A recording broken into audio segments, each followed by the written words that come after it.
Welcome to the Joint Interim Standing Committee on Education.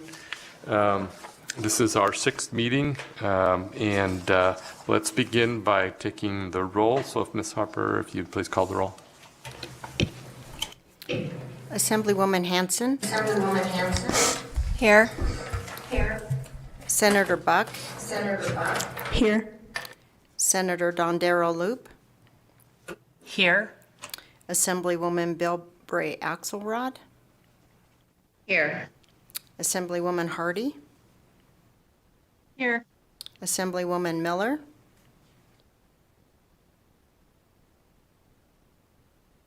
Assemblywoman Thomas. Present. Chair Dennis. Here, thank you, and we do have a quorum. Yeah, actually everybody's here, so. Just on the housekeeping things, just to remember about the electronic devices and silence those, and then also, just as a reminder, again, because sometimes we have new folks, whenever you're speaking, whether it's public comment or giving presentations, just identify yourself each time you speak so that the record is clear, because sometimes you'll say it at the beginning, and then if there's back and forth discussion, we can't tell who said what, so just identify yourself. And then there's a microphone, and you have to turn it on and off as you speak. So there's a sign-in table near the entrance. If everybody please sign in. And the meeting materials received prior to the meeting have been loaded up on the committee's webpage. You can receive electronic notifications of the committee's agendas, minutes, and final report by signing up on the Nevada Legislature's website. And just for the members on Zoom, just keep your video on to ensure that we have a quorum. And mute your microphones when you're not speaking. Finally, the Zoom chat feature is only to be used for technical assistance from our broadcast and production staff colleagues. And then later, at some point later in the morning, we will take a lunch break.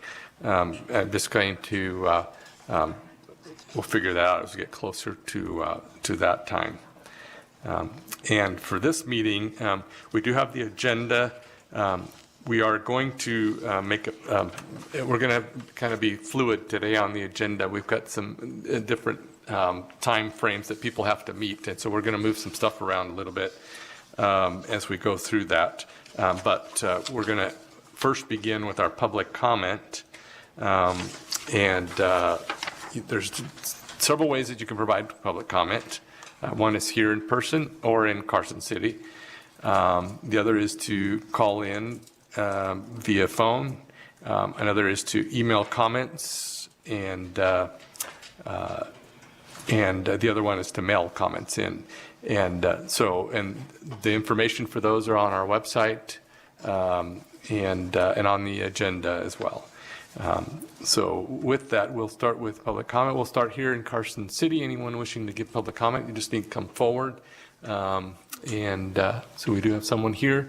When you are ready, go ahead and push the button and identify yourself for the record. Welcome. My name is Bill Hanlon. As a committee on education, you know that you have two major concerns. One is school safety and the other is academics. With respect to school safety, let's be clear. When students don't have teachers who know the content and can't explain it in understandable terms, so students have a tendency to act out. That affects school climate and safety. But I want to talk specifically about academics and math in particular. Math is required for success in science, engineering, technology, the STEM subjects that we say are important.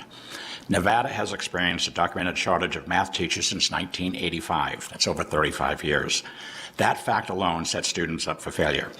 Having said that, as you know, the rules of math just don't make sense when standing alone. You can't divide by 0, for instance. Why? Because your mom said so. Any number of the 0 power except 0 equals 1. What is that about? When you divide fractions, you flip and you multiply. Was that made up in a bar after 3 pitchers of beer after midnight? When you add integers, sometimes you add, but sometimes you subtract. When you subtract integers, you change your sign and add, but sometimes you subtract. You know, if you don't give kids a 6-pack of beer when they're 12 and 13-year-olds when you're teaching that, that's probably child abuse. The greatest difference in upper-level math courses and elementary school math is vocabulary notation. Linking concepts and skills makes learning a lot easier for students. It also allows teachers to review, reinforce, and address student deficiencies, as well as increase student comfort levels by using familiar language. For instance, when we add decimals, when we line up the decimal point and fill in the zeros, that's finding a common denominator and making equivalent fractions. When we add the numbers, that's adding the numerators. When you bring the decimal point straight down, that's bringing down the denominator. The Pythagorean theorem, the distance formula, the equation for circle, and the trig identity, cosine squared plus sine squared equals 1, are all the same formula, just written differently because they're being used in different contexts. If you want to make math difficult, we teach these topics in isolation. Students often ask, when will I use this? We tell them to test on Friday. The real question is, when don't you use it? Circumference of a circle. I mean, you put the wrong size tires on a car, you change your odometer and speedometer reading. You're learning about a parabola. Well, what is a paraboloid? It's a flashlight, headlight, satellite dish, etc. You know, we teach exponential functions. We don't relate that to accumulated interest. And adding to the issues that students face with less than qualified teachers, school administrators supervising these teachers know a lot less math and cannot help them. And some local superintendents are not putting academics as a priority. The professional development budgets have been cut approximately in half over the last 15 years. We're at a time that students need help more than ever. It's past time to not only restore those budgets, to increase them so our students have a chance to succeed with teachers who actually know their content, know how to teach that content, and have resources to support that. Outside of the parents, the teachers are the most important part of education. We need to invest in their professional knowledge. Thank you. Thank you very much. Next.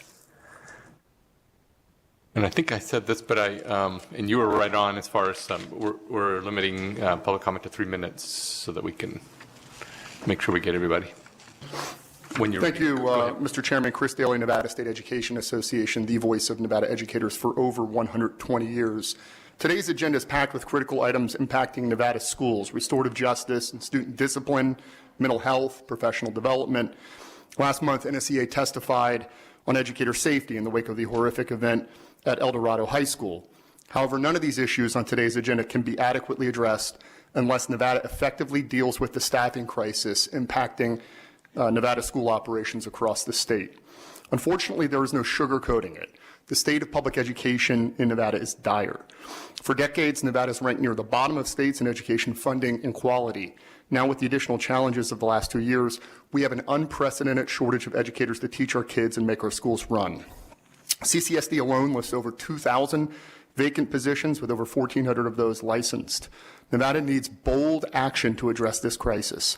It's time to adequately fund public education in Nevada. It's time to respect and retain our experienced educators. It's time for 20. Time for 20 means a 20% increase in educator pay and at least $20 an hour for the workers who make our schools run. Time for 20 means reaching an average class size of 20 students in core academic subjects. Let's consider the severity of the situation for Nevada educators today. The Economic Policy Institute reports public school teachers are paid 19.2% less than similar workers in other occupations. According to the National Education Association's ranking of the states, Nevada public school teachers make nearly $7,500 below the national average and $27,000 a year less than neighboring California teachers. Nevada has some of the largest class sizes in the country, with some of the highest concentrations of at-risk students and English learners. Meanwhile, a substitute teacher shortage has left countless classrooms with no teacher at all, forcing remaining staff, sometimes our lieutenant governor, to cover additional classes. A chronic bus driver shortage has caused serious delays, sometimes straining students for hours. Multiple districts have canceled routes and adjusted schedules to try to mitigate this issue. Thousands of education support professionals across the state earn significantly below a living wage, as low as $10 to $11 an hour. Inflation data shows prices are climbing at the fastest pace in 40 years, with CPI now at 8.3% for Western states. Home and rent prices have skyrocketed across Nevada, with average rents up over 20% in the last year.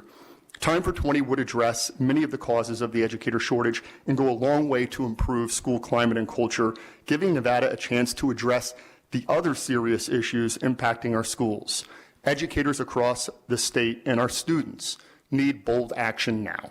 Thank you. Thank you. Anyone else wishing to give public comment here in Las Vegas, you'll come forward. And there's 2 seats here, so if there's anybody else, they can come. Actually, there's 3. Good morning. Go ahead. My name is Raul Pastrana. I am a father of... You need to press the button on the mic. There you go. My name is Raul Pastrana. I am a father of 3 kids that attend Legacy Traditional School, which is a charter school. I'm here to speak in behalf of the parents that are not here, but mostly of our kids, that they don't have a voice, especially in these type of meetings. To start with, I have my daughter, first grader, that had bathroom issues for over a month. Took it to the doctor, took care of it, but my daughter refused to go. It happened yesterday that we find out, because we were asking my daughter, like, why you don't want to go? There's a kid that is scaring the kids. Now, the charter school is all the way to 8th grade. So it happened that we found out a couple days ago that a 5th grader molested another kid. At this point, we don't know if it was my daughter or it was another kid. Can you guys imagine? Imagine your kids going through that? We had calls every day from the school. We have to bring not 1 change or 2 changes for my daughter to be in the classroom. She will come to my car every day with, imagine, every day. She refused to go to the bathroom. The other issue that I'm bringing to you guys is that, and I have the evidence right here. This is for my kid. He is autistic. Right now, he is on 6th grade. This is the work that he's doing at home with our ABA therapist. And I can show you work that he does at school. I bring it to you guys. No one is paying attention to what he's doing in classroom. I bring in the IEPs right here. And what happens? We have the IEP, the draft, that was given to us before the meeting, and the IEP that before coming to the school, to the Legacy School, the IEP was from 37 pages long because we had an advocate. Suddenly, it was like 15 pages long. We never agreed to cut my kid's IEP. They cut the hours, and they even cut the 8 assistants that my kid had through English, math, and other classes. 1 year. Here it is, 1 year. This is recently. This is not at the beginning. This is almost at the end of the school year. This is the difference when someone is with my kid. Once again, he's autistic. And they cut every single possible assistant that my kid could get.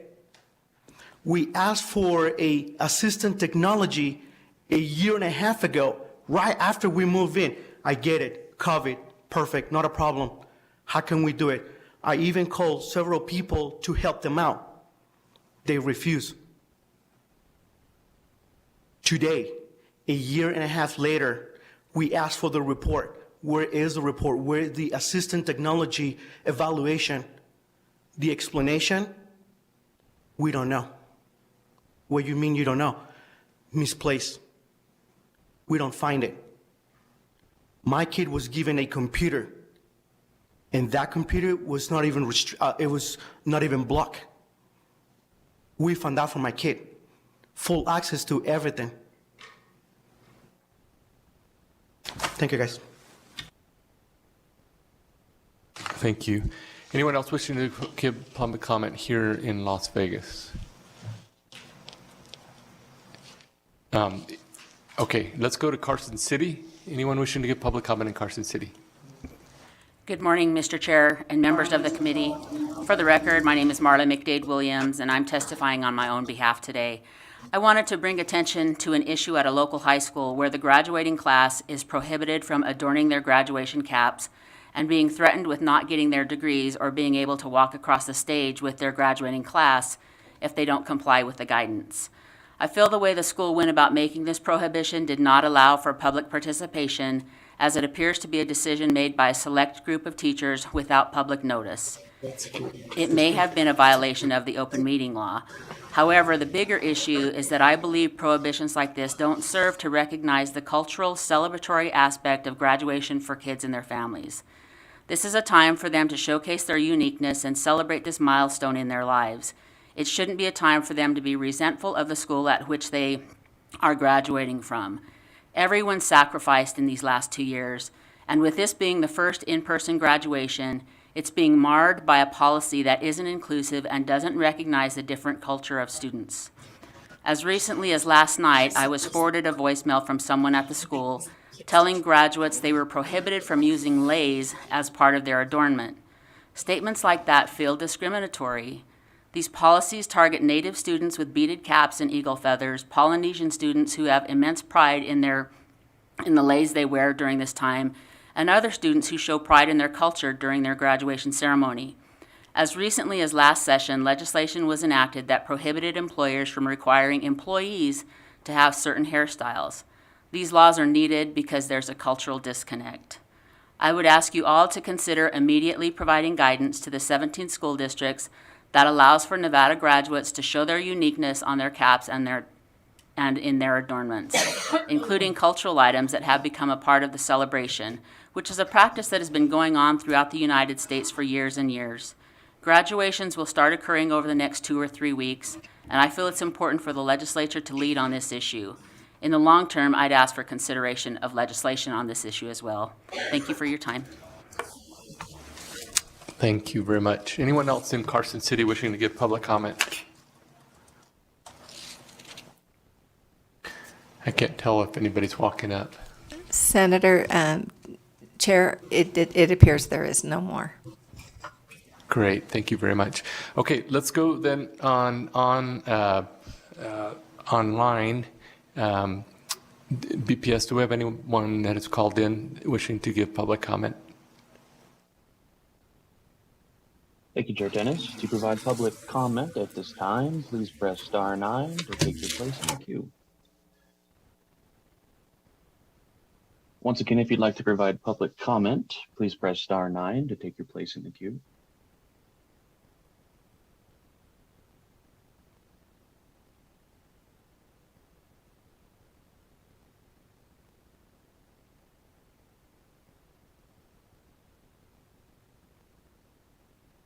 Hello? Yes, go ahead, we can hear you. Thank you. Good morning, Mr. Chair and members of my name is Nikki Haig, and I am testifying on my own behalf. I am testifying today on the new guidance that was given to the graduating class of Douglas High School in Minden, Nevada. Less than a month before graduation, the seniors were informed that to participate in the graduation ceremony, seniors' caps must be free of any decoration. As a Native American, it is a practice that has been going on for years to have your cap beaded for your graduation ceremony. As a parent, I plan for my son, who is a member of the Walker River Paiute tribe, to have his cap beaded before graduation, just as I did last year for my older son, who graduated from the same school and was allowed to wear his beaded cap in the graduation ceremony. After being told by school administration they were not allowed to decorate their caps, my son asked if it would be okay for him to wear his beaded cap because it was a great honor for him and a lot of hard work went into it. He also expressed that it would be an extreme disappointment if he was not allowed to honor his culture. My son was told no decorations are allowed this year, and this applies to all students. Though they appreciate the meaning that the decoration means to him, they suggested he honor his culture by wearing something under his gown or around his neck, so it is not a cap or gown decoration. In my opinion, you are now asking him to cover up his cultural and not be proud of his heritage. This could be viewed as discrimination. I would like to ask bodies to provide guidance not only to this school district, but to all districts in Nevada that will allow seniors to express themselves for their graduation day. After all, this day is about them and the accomplishments they have made.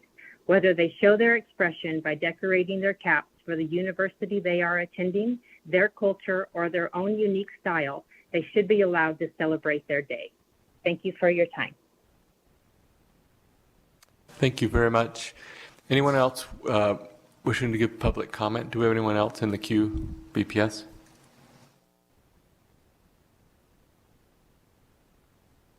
Yes, Chair, stand by, sir. Good morning, Chair Dennis and committee members. For the record, my name is Brenda Pearson, and I represent the Clark County Education Association. CCEA represents the over 18,000 licensed educators in bargaining with the Clark County School District, and we are the largest independent teachers association in the state and in the country. CCEA looks forward to the discussion on the agenda for today's meeting. CCEA supports and encourages this committee to find ways to support the health and well-being of students and school personnel.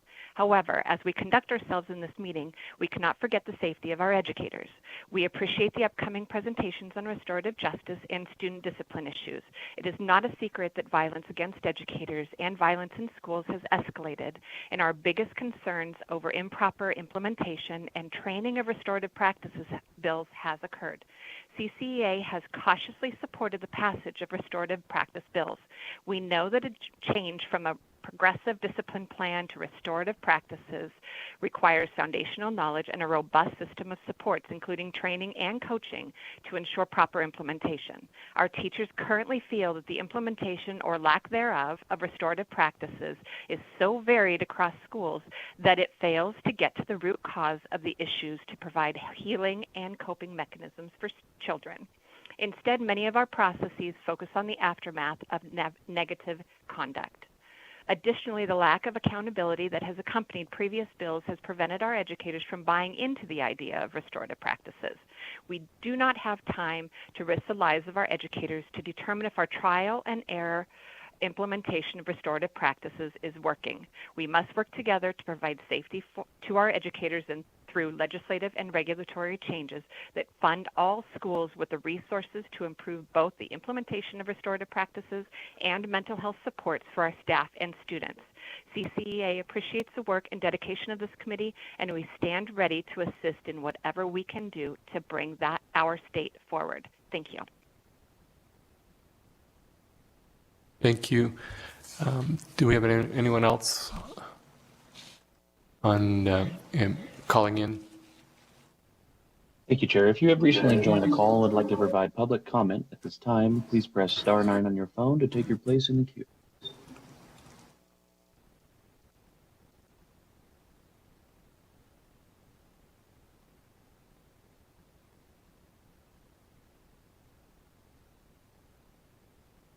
And Chair Dennis, your public line is open and working. However, there are no more callers to provide public comment at this time. Great. Thank you very much. And we also have a public comment period at the end of our meeting today. As has been mentioned, and as you've seen and looked through the agenda, there are some really important topics that we're going to cover today. And I also mentioned we're going to move around a little bit. We are going to start with well, first of all, we need to move to item number 3. You have the minutes before you. Any questions or modifications, corrections? If not, I will take a motion to approve the minutes. I move to approve the minutes. Okay. Do we have a second? Second. Okay, so we have a motion from Senator Don Darrell Loop, a second from Assemblywoman Thomas. Any further discussion on the motion? All those in favor say aye or lift your hand. Any opposed? Aye. Thank you. Any opposed? Motion carries. Okay, thank you. So we're now going to move to on the agenda item number 4, the next one, discussion concerning the health and well-being of pupils and school personnel. We are going to start first with a presentation by Superintendent Jara from the Clark County School District. I believe representing the Association of School Superintendents. And then after he is done, we will take some questions if you have any, and then we will go to the Department of Education and then to Jessica Sheeran, the Nevada Association of School Psychologists. So, Dr. Jara, welcome. We're grateful to have you here. We've been trying to get all the superintendents in so that we can meet them all and everybody gets to see them. So, welcome, and when you're ready, go ahead. Great. Good morning. Thank you, Chair Dennis, members of the committee. Superintendent Jara, for the record, not only here on behalf of NAS, I see some of my colleagues are on Zoom as well, but also I'm going to give you a little bit of the district perspective here in the Clark County School District.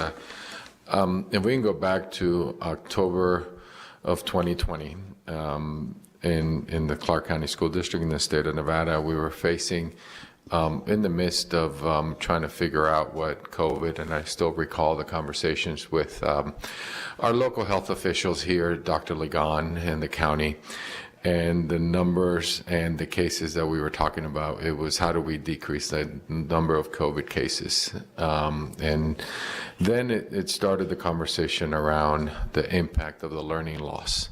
And then we started looking at the mental health needs of our children and our staff. I want to make sure that this is both not only our students, but our staff. I still, as we were in that processing the conversation with Governor Sisolak, as we lost a nine-year-old to suicide. At that point, we really needed to look at a comprehensive approach into responding to COVID pandemic.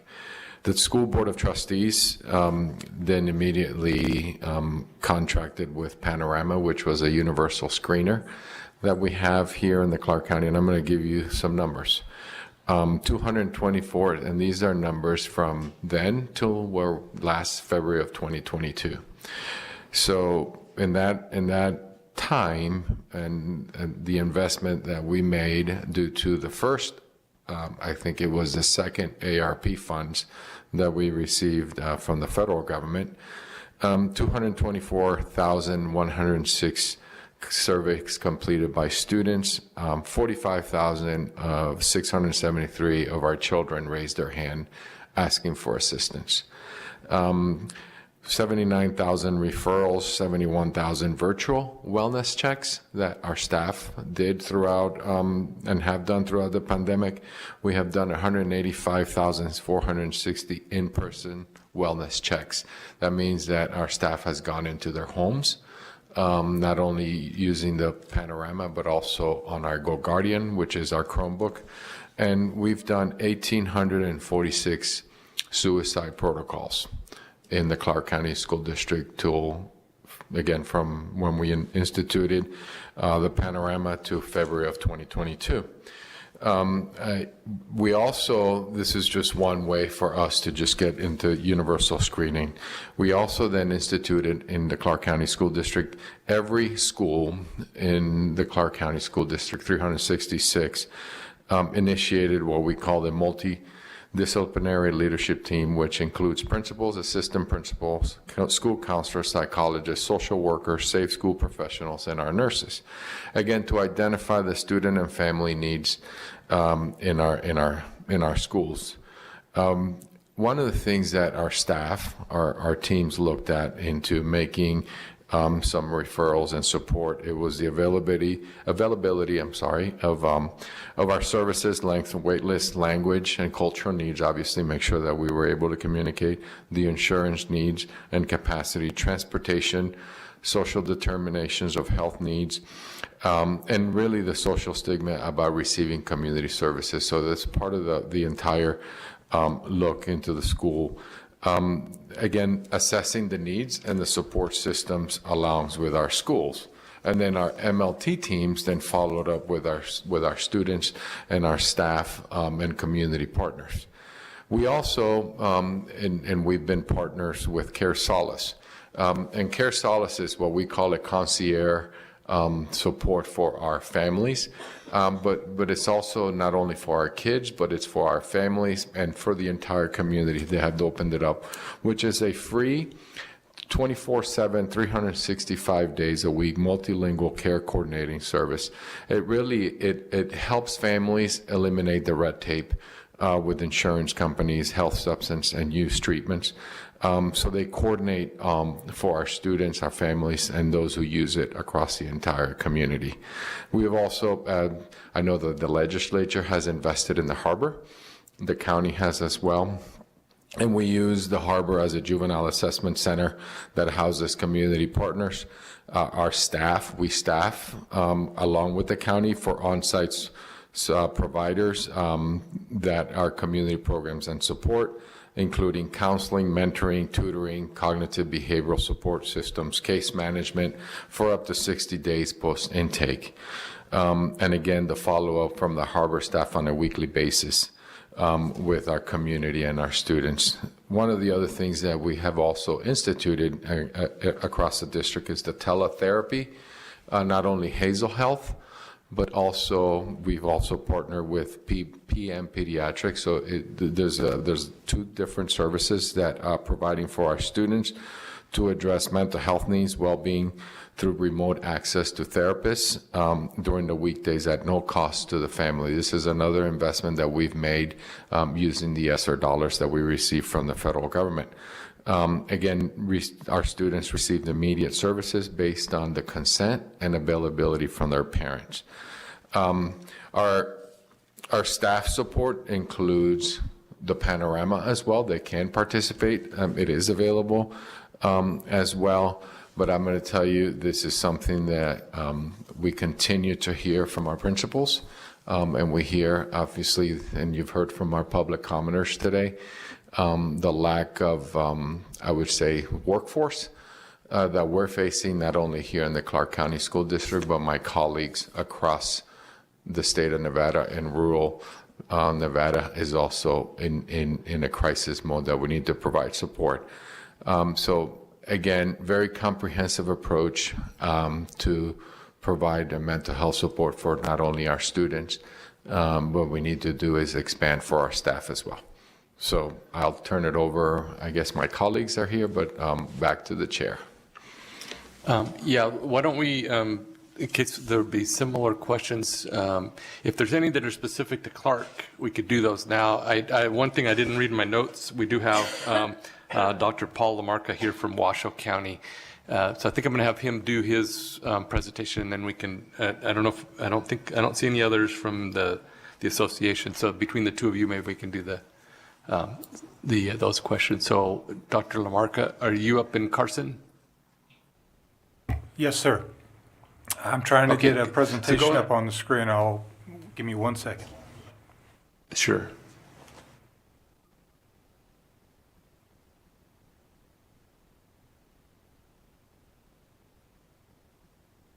Actually, while we're waiting, is there any specific questions for the Clark County School District?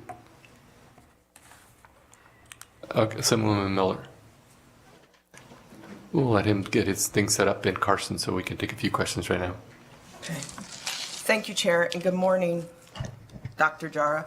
My questions are specifically around when you're talking about, I think we all agree there's not enough to meet the needs of our students right now. But when we're talking about part of the reason for the staff shortage goes to the unmet needs of the staff as well. And so people forget that the staff are involved in the trauma and the violence and everything that's going on too, whether they're a witness or a victim or a participant in the way that they have to break up the fights, or they're the ones that have to deal with whatever issues going on in the school or classroom. And so with that, and you're saying that this Panorama program, can you define what it is and how will staff know it's available? How many staff have been able to receive services from this?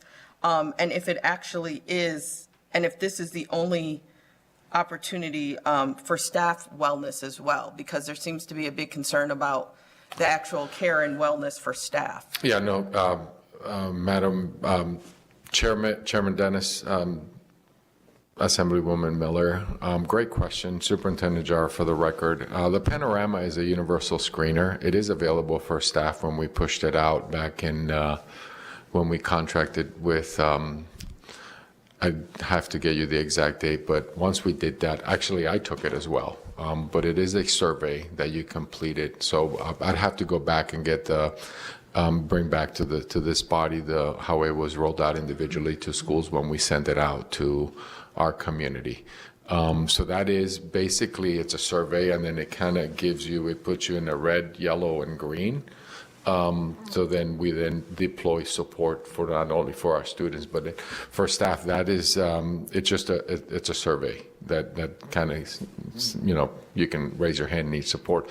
We also do have an EAP program that we put out. The board invested through our insurance for our support staff as well.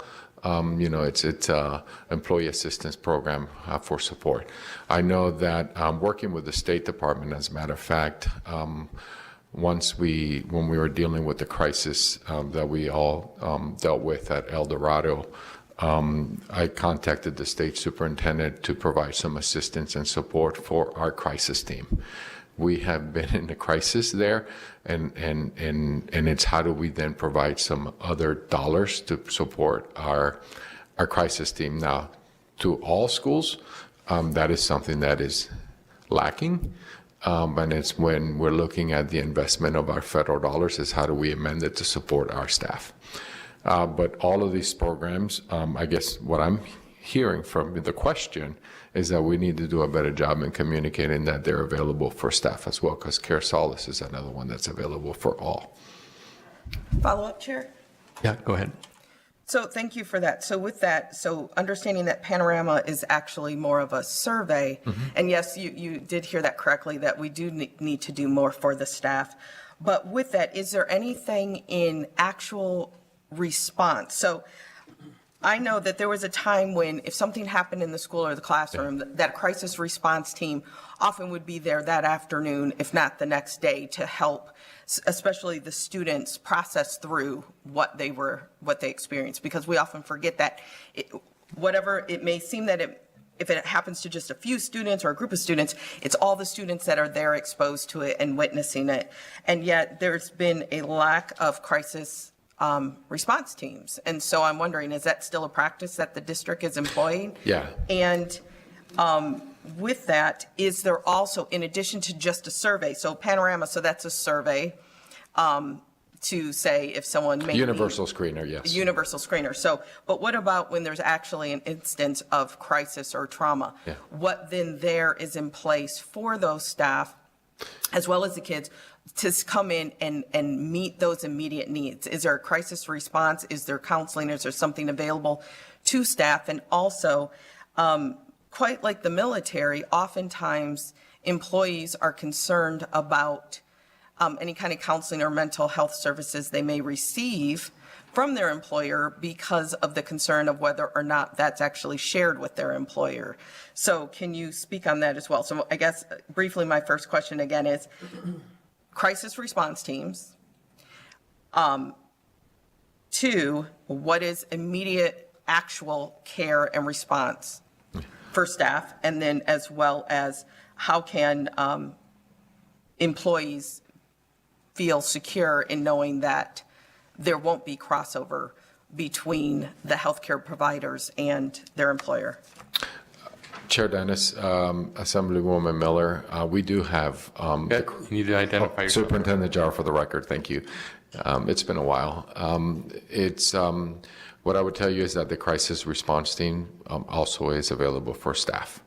As a matter of fact, we've had multiple cases, and that's part of where the El Dorado, it was not only for the individual teacher, the entire school, but then also for staff. We've had many crises in deaths in schools, natural causes, that we submit and we send the crisis team as well. That's where the request and the State Department supporting us and adding more support, because our crisis team has been overloaded as well. So that is available for staff. As far as crossing over of data or sharing information, as you know, that is a HIPAA violation, and we don't receive any of data from the support networks, if you will, that's provided to staff to their employer. I'll just leave it with, I would just like to see much more crisis response. And it seems that the incidents that when you're speaking of death and whether it's of natural cause or a victimization, that shouldn't be the bar for crisis No, response. I'm just saying, Superintendent Jar, for the record, I'm just giving you examples. We need more staff, we need more bodies, we need more psychologists. As a matter of fact, tonight on the agenda for the board is a partnership with Nevada State College. In my conversations with the President Pollard, that we are putting an FTE at Nevada State College so they can help us increase school psychologists in the Clark County School District. We need more staff. Absolutely, couldn't agree more. Thank you. Thank you, Chair. Thank you. Any other questions specifically for Dr. Jara? Chair Dennis. Carson, I can't tell. Yes. Chair Dennis, Assemblywoman Hanson, I have a question. Go ahead. Thank you. Superintendent Jara, I'm not sure if you can answer this, or maybe Assemblywoman Miller, somebody who's in the trenches as staff teaching. Do we have, as far as adults go, do the health benefits that staff and teachers get offer mental health services for them through their insurance?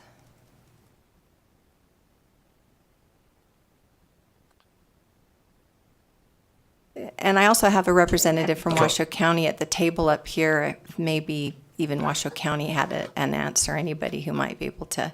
Okay, right now we just want to do Clark County because we still need to get the presentation from Washoe.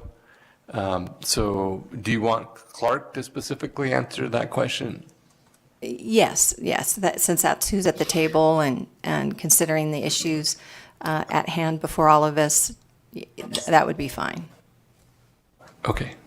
Dr. Jara, do you want to? Yeah, Superintendent Jar, for the record, I'm not an expert on what the health, maybe Assemblywoman Miller may know from the health, what the Teachers Health Trust offers, but I know that we are actually increasing the capacity of an outside group, again, on tonight's board agenda, that does partner with CCEA to provide some support. Care Solace, that's part of what the Care Solace system does. It's really not only for students, but for adults. It really matches where not only the insurance, but then it also helps them with the health provider. It's a concierge treatment, and then it provides that handoff to say, well, here's who is in your plan and that support. But as far as the details, whatever plan that the individual employee receives or signs up for, would be according to their benefits. And I'm not the expert, but we can certainly get that information to you. Okay, does that answer your question? That's a good start. So thank you. I'll just follow Okay, great. up offline. Thank you. Great, thank you. We have Assemblywoman Thomas here in Las Vegas. Thank you, Chair, and good morning. And thank you, Dr. Jara. My question actually, I hear often how we are assessing the relationship between COVID and mental health issues.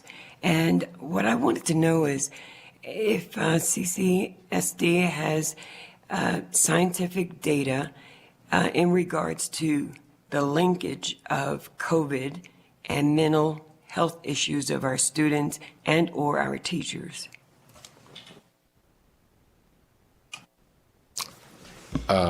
Chair Dennis, Superintendent Jar, for the record, do I have no, I do not. I have not. We have not done a research study around it. What we are looking at is obviously the learning loss we can identify with student data in the presentations that we have done in the past. Actually, the board has identified goals for the district to increase due to the learning loss. We are looking at individual case count and different components, but we have not yet done a research study around the impact of COVID-19 with mental health and linking it to COVID. Thank you. Thank you, Chair. Thank you. And actually, we're going to have an interesting discussion this afternoon from a student's perspective on mental health and how that ties in. So maybe you'll get some of your answers there. Okay, anyone else wishing to ask Dr. Jara? Yeah, Senator Dondarlu. Thank you very much, Chair. Good morning, Dr. Jara. How are these programs that you have in place interacting with programs that might be a vendor or a nonprofit? I've seen recently news stories on Hope Squad, and I've been involved with Hope Means Nevada, which is a teen group. So those are just two that I'm aware of, but how do those interact with that? Superintendent Jar, for the record, Chair Dennis, Senator Dondarlu, the data is in and used within the multi-leadership team in schools with some of these programs. And so if there is a Hope Squad partner, because that's not across all our schools. So that is a partner that it will be very specific to the school. So it'll be channeled, I guess, or funneled right through the MLT teams within the schools. So they will be responsible to make sure that they triangulate the data to support the students. Thank you. Thank you. Anyone else wishing to ask Dr. Jara? Any of our folks on Zoom? Any questions? Okay. They're nodding no. So, all right. So thank you very much, Dr. Jara. And hopefully you can hang out for a few more minutes, and just in case some other questions come up. But I know you've got a schedule. All right. Thank you. Let's go up to Carson City now. We're going to hear from Dr. Paul Lamarca on behalf of the Clark County School District. I'm sorry, the Washoe County School District. Did I say that? Thank you, Chairman Dennis, members of the committee. For the record, Paul Lamarca, Chief Strategies Officer with the Washoe County School District, and thank you for this opportunity. I'm going to talk a little bit now about mental health and really bridging mental health with student learning. It's going to be focused around students. There are some comments I'll try to make at the end regarding adults in our buildings. So we know that there are a variety of stressors in the environment, home and in school, affecting students every day, and students will cope in different ways. Poor attendance, they may demonstrate disruptive behavior, they may slip into substance use, certainly emotional dysregulation, and all of these are associated with poor academic performance. To optimize student learning, students have to feel safe, they have to feel welcome, they have to feel valued.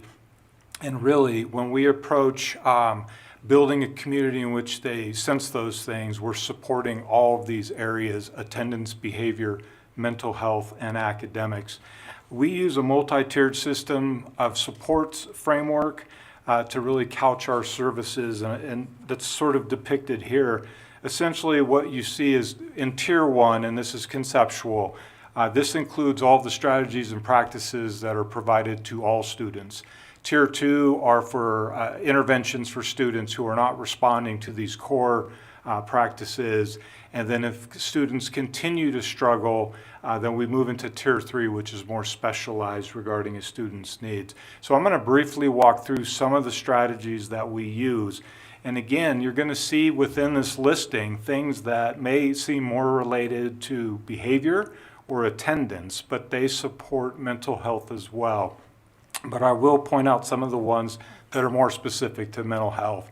So we, based on legislation, we are working with Handle with Care. We have trauma-sensitive practices within our classrooms. We have very robust social-emotional learning curriculum and lessons that are K-12. We have general counseling support for all students. We provide mental health awareness and school safety lessons. A lot of this is designed to destigmatize mental health.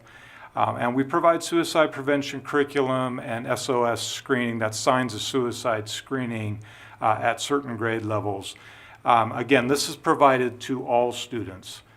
At the Tier 2 level, so this is when we're beginning to intervene when a student isn't responding well. Some of the things more directly related to mental health is small group counseling that might be provided by school social workers or our school counselors, our mental health professionals, mentoring for students, and what we call check-in, check-out. And this is a process where some of our students, the moment they walk into school, they check in with an adult, a trusted adult, and before they leave the day, they check out with that adult so that we can constantly support that child. If we still see students struggling, we get more intense in terms of our interventions. This can include one-on-one behavioral support, therapeutic support, substance abuse programming and violence intervention programming. Obviously, we use threat assessments in rare circumstances or in circumstances that call for that. And then I've also highlighted here case management and third-party referrals. You know, we firmly believe that everyone in the school setting can provide support around mental health. This is all of our bus drivers, our nutrition workers, certainly our teachers. We also have staff that are designated that are really more specific around mental health. Every school does not have all of these staff members, but many do, and we have a safety team in every building. So this would include social emotional learning specialists, behavioral technicians, obviously counselors and crisis counselors, safe school professionals. We have more and more school social workers, which is a critical resource for us, substance abuse prevention specialists, mental health professionals, which is really a specialized school counselor, school psychologists, and even our nurses are often supporting mental health needs. Finally, sometimes there's conversation about how much should a school do versus the community, and this is a community-wide issue, but we don't have a choice not to support mental health needs.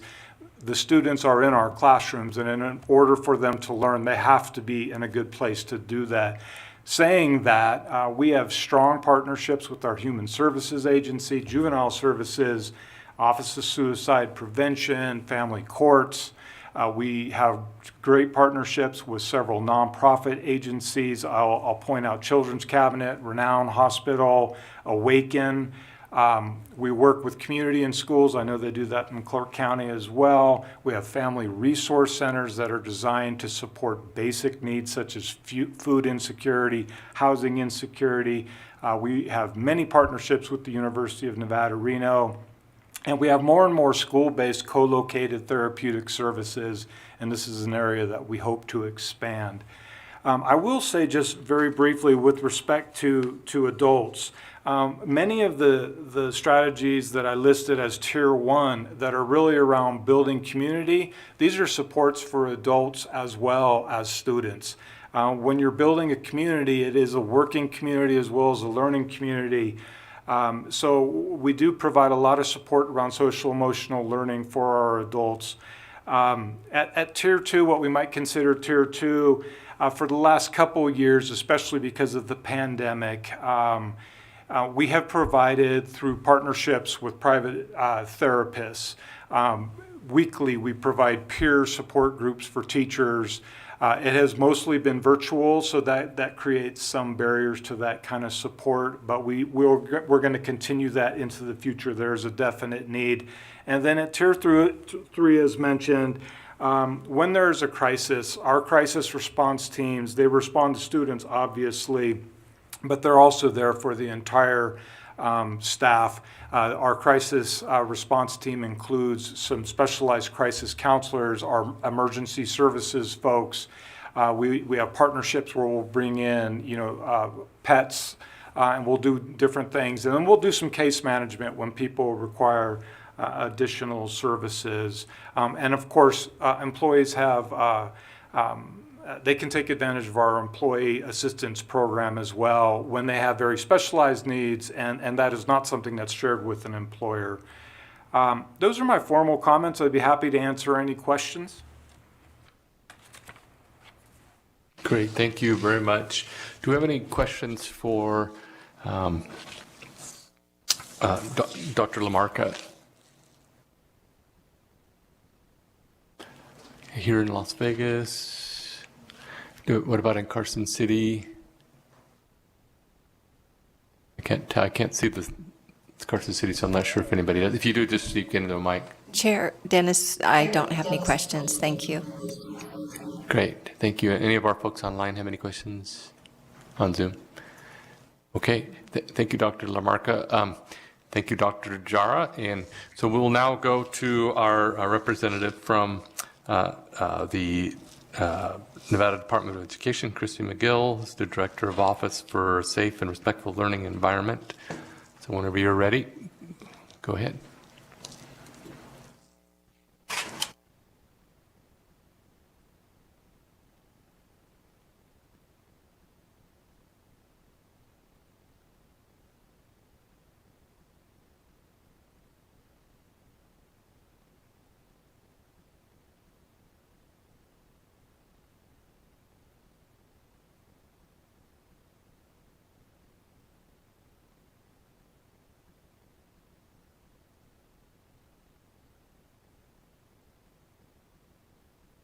Just for our folks here, she's got to set up her PowerPoint, so it's going to take her just a minute.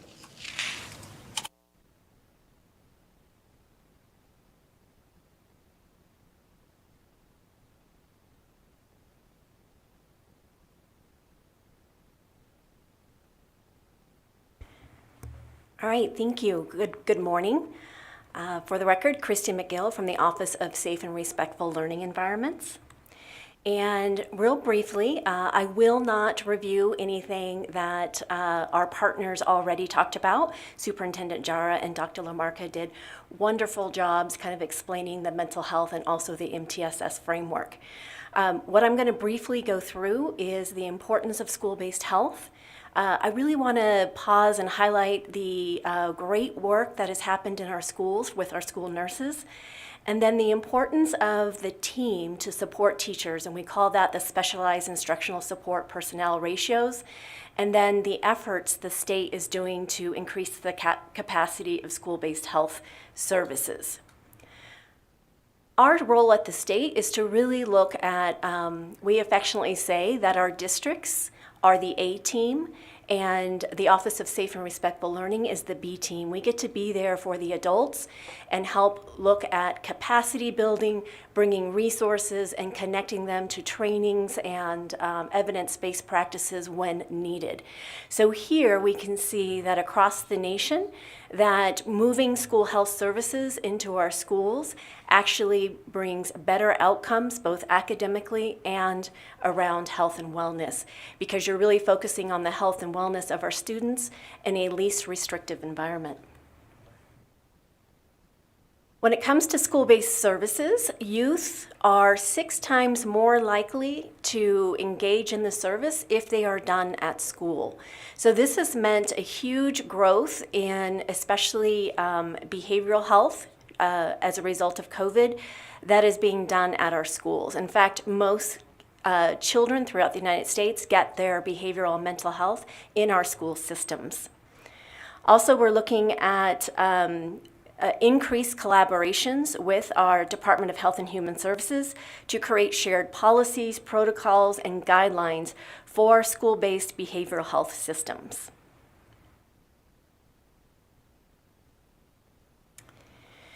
And just a quick shout out to our school nurses and how important they are. This year we did have, because of recovery funds, we were able to secure a nurse at the state level that was able to work with all of our chief school nurses throughout the districts.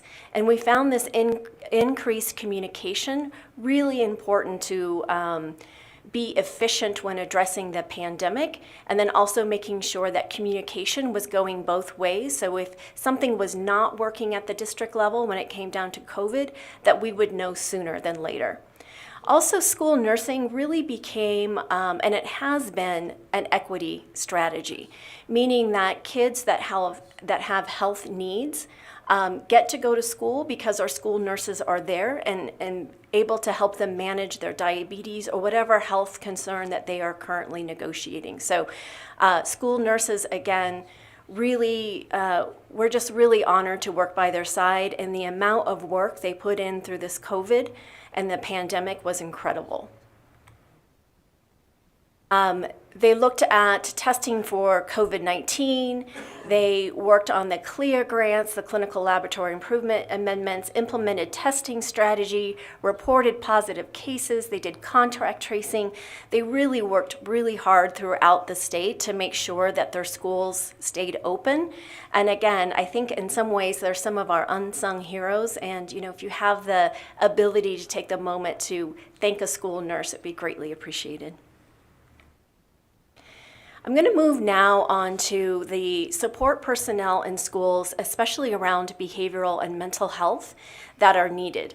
So one of the things we really want to make sure is that our teachers do not feel alone, that they don't have to meet all of these needs. You heard Dr. LaMarca talk about multi-tiered systems of support, and that's what that is it brings that team approach. In order to have that team approach, we need the workforce and we need the people in the schools. So just a quick little review, the work of this body in 2019 looked at developing non-binding recommendations for the ratios of pupil to specialized instructional support personnel. That's your school counselor, your school psychs, your school nurses, all those people that really can support your teachers. The State Board of Education then adopted the non-binding recommended ratios. They really kept the federal guidelines. So as you can see there, the school counselors 1 to 250. These are some of the recommended ratios that should be in our schools. Also, in the year 2021, legislation was passed to ask our two biggest school districts to share their plans on how to increase these ratios. So I put the ratios in here. They're a great litmus test to see how well we are doing, because I'm going to talk about some of the resources that are coming up to improve these ratios. So I wanted to start with a baseline.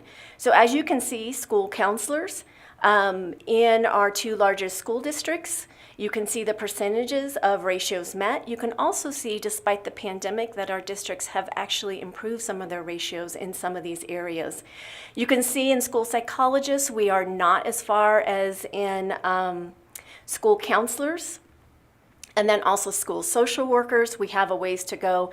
And then you can see in school nurses, a little bit better ratios. So this is our litmus test to really show if we are making progress throughout the years. This is going to be your baseline, and we can refer back to these in ongoing presentations. So some of the ways we're looking at to improve these SISP ratios is, one, is to look at workforce, and then two is to look at other ways of funding. We looked at states who have been looking at other pots of money, not just educational dollars, to fund these people. One of that is Medicaid billing beyond the educational programs, and Nevada is actually a free care state. In that 2 years ago, we created a Department of Nevada Medicaid and Department of Education work together to do a plan amendment to expand the ability for districts to bill for Medicaid. Our goal is to really look at when services are done in districts that are eligible for Medicaid billing. Instead of using educational dollars for those, we actually use Medicaid or other dollars for those. And then, of course, continue to work with Nevada higher education system to locally grow more educators and address school-based behavioral health shortages. I'm going to talk a little bit about our local efforts right now. Again, you saw the baseline, and so we'll be able to kind of measure how we're doing come up previous years. So one is a grant from the U.S. Department of Education. It looks at school-based mental health services workforce development. So it's totaling $10 million over 5 years. We have partnered with the University of Nevada, Las Vegas, and Nevada State College, and looking at the recruitment and respecialization strategies. So looking at how do we get people into our schools. So there's grants to both these education NSHE institutions and then also our districts to do this. We looked at awarding funds to districts and charter schools to support hiring incentives, relocation stipends, field placement incentives for current university and college systems. Also, I have to say that our CTE programs, really looking at dual credit and growing our own. If we can get our students interested in these fields, they are more apt to stay and return back into our school systems as well. So we can't forget our CTE strategies. Also, what we looked at is we did look at setting aside the state allotment of the school emergency relief funds to offset some of the mental health concerns that our districts were expressing. So we had invested $7.5 million to hire additional school-based mental health professionals, and then also $1.7 million to hire multi-tiered system of support coaches. You kind of heard Dr. LaMarca talk about the reason we really need that system in place at our schools so that we can early intervene when problems first start to arise, either with our staff or our students. Also, really quickly want to cover our trauma recovery demonstration grant. This grant actually works with providers throughout the state of Nevada and our districts to offset any costs of trauma services for our students, especially as they're coming out of the pandemic, so that students have choices around the resources they need, and also if they are not covered by insurance, or if they are do not have the paperwork or citizen paperwork, or that they may be underinsured. Many of our students, especially in rural Nevada, have high deductibles and they're underinsured for mental health and trauma services. So this grant helps fill that gap. As you can see, actually we're well above 500 now, even as this presentation was made. The Nevada Project Aware is $9 million to deeply implement the Tier 2 and Tier 3 that Dr. LaMarca talked about services in Washoe, Carson City, and the State Public Charter School Authority. Again, what we're seeing is that if the services are provided at the school, the students and families are far more likely to use them. And so this grant really looks at piloting how do we deepen those Tier 2 and Tier 3 services. And Washoe County gratefully got on board really quickly and has pilot schools, as well as Carson City and the State Public Charter School Authority. We also, our state mental health partners is the Office of Suicide Prevention to expand training. We also are looking at collaborative partnership goals and how do we bring, what kind of supports can we support our district when they are looking at deepening Tier 2 and Tier 3 services. So all in all, we looked at, over the last 2 years, $25 million in discretionary funds to increase school-based mental health professionals, $5 million in discretionary funds for multi-tiered systems of support, $3 million in restorative practices, and of course the ongoing $1 million Safe Voice implementation and enhancement. I'm not going to go too deeply, but again, social emotional learning, these are our Tier 1 supports at the state. We really want to make sure that we make it easy for districts if they want to deepen their SEL work, that we have we highlight what the districts do. And so if we have a few standout districts or a few standout schools, we can connect them with other districts that may just be starting with social emotional learning. We look at training, we look at online resources and coaching as well. Outcomes to date, just in the pandemic years, you can kind of see below, 688 educators enrolled, 263 completions, and then we have also a team working on the state standards to really see how we embed the social emotional competencies into our state standards.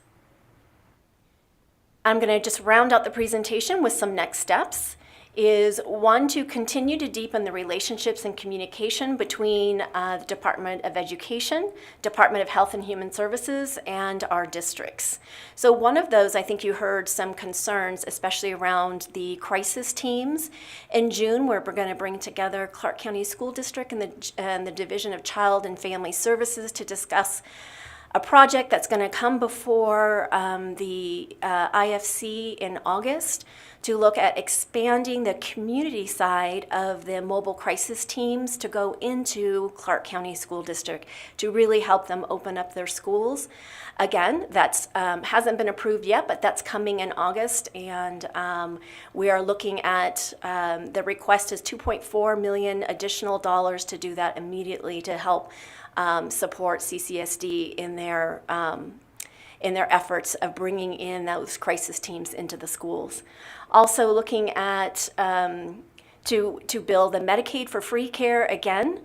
If the schools are implementing services, which they are, that are billable, we really want to make sure we're not using educational dollars for that. And then lastly, really to sustain that chief nurse position, that NDE, so that we have that increased communication and efficiencies that we gained during the pandemic.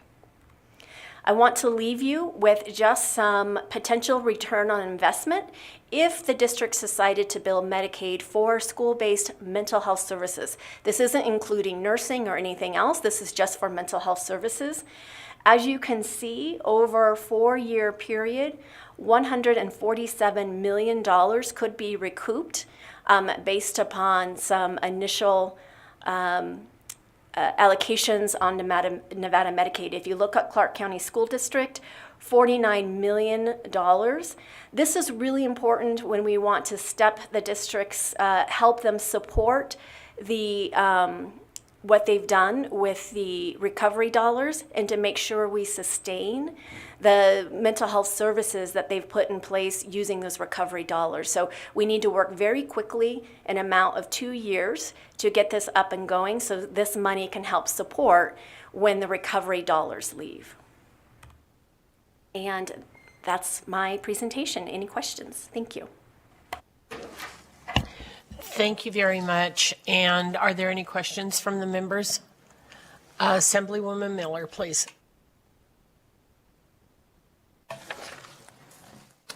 Thank you, Senator. My questions generally, and I know we're still in the same agenda item, but it seems the districts have left, are always around during these meetings, what is said is happening, and then the reality of what we actually see in the schools actually happening or not happening. So that continues to be a challenge, because although I am glad to hear that Washoe is actually implementing Handle with Care, that's good news.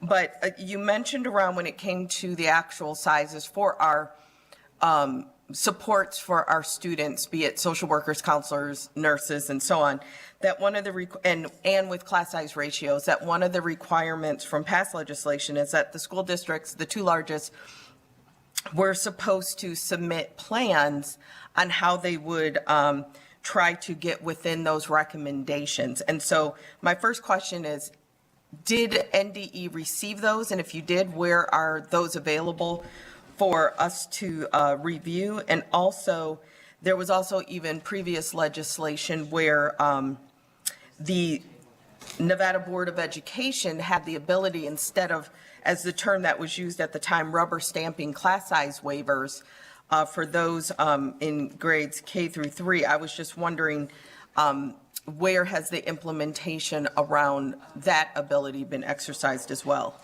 This is Deputy Superintendent Tadman. For the record, thank you, Assembly Member.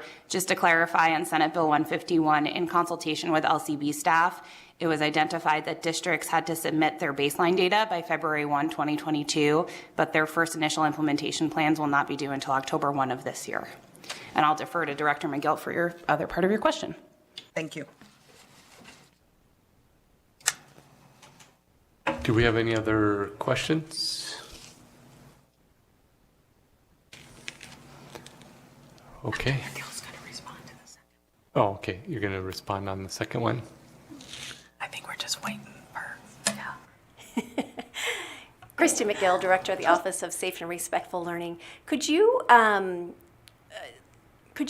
the second part of your question again? I wrote it down, but I wasn't quite sure if I completely understood the question. The first part, yes, about the reports, and Deputy Superintendent Todman answered that. What was your second part of the question? The second part was, and I'm caught, Dr. McGill, did you say refrain or rephrase? Rephrase, I'm sorry. Reframe, okay. Reframe. Yes, because we know that class size definitely impacts, safe learning environments and the ability to, keep that environment, attempt to keep it, physically and emotionally safer for the students. Back in 2000, was it 17 or 19? It's been a few sessions ago.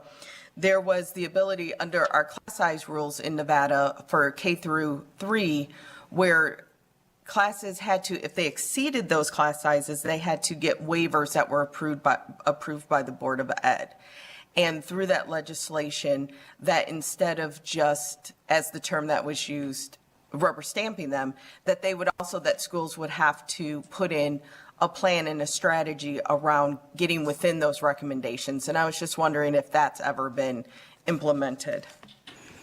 Sorry, Deputy Superintendent Todman, for the record, I should not have deferred that to Christy. Our team that oversees the class size reports and waivers is not present today, so we will follow up with you on that response. My apologies. Thank you.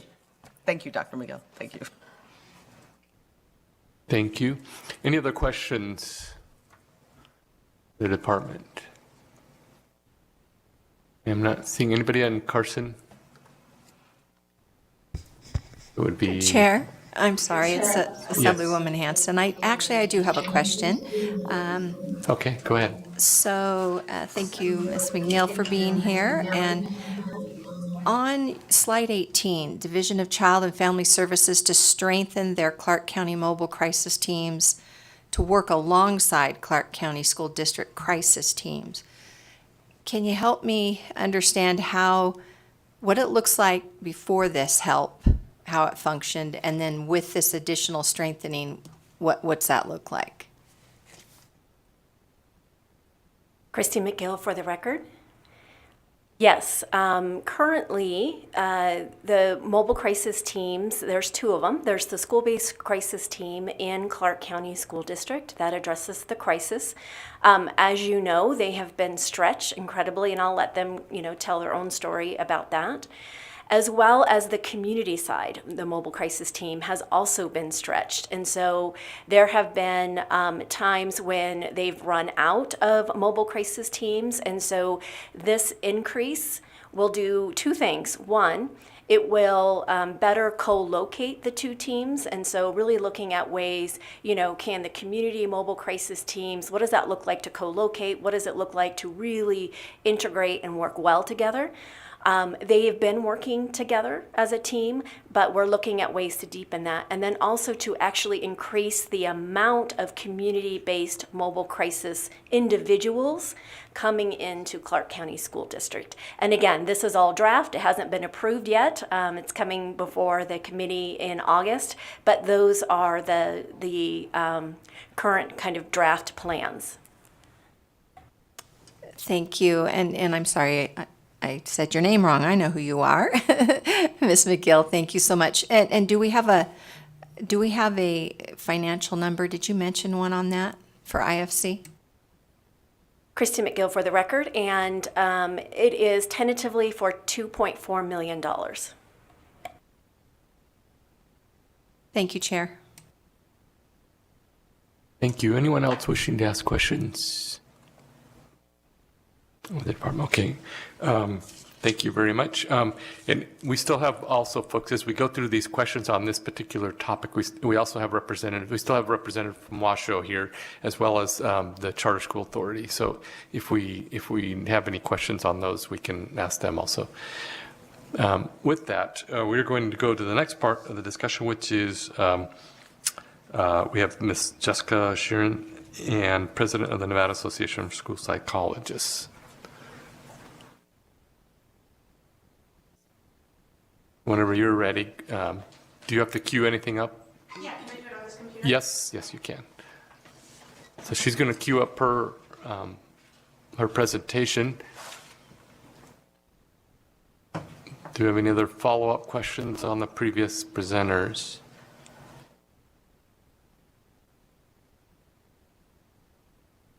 Okay, I think she's ready to go. So whenever you're ready, go ahead. Yeah, just press the button in and it should light up. Yeah. Okay, perfect. Thank you so much.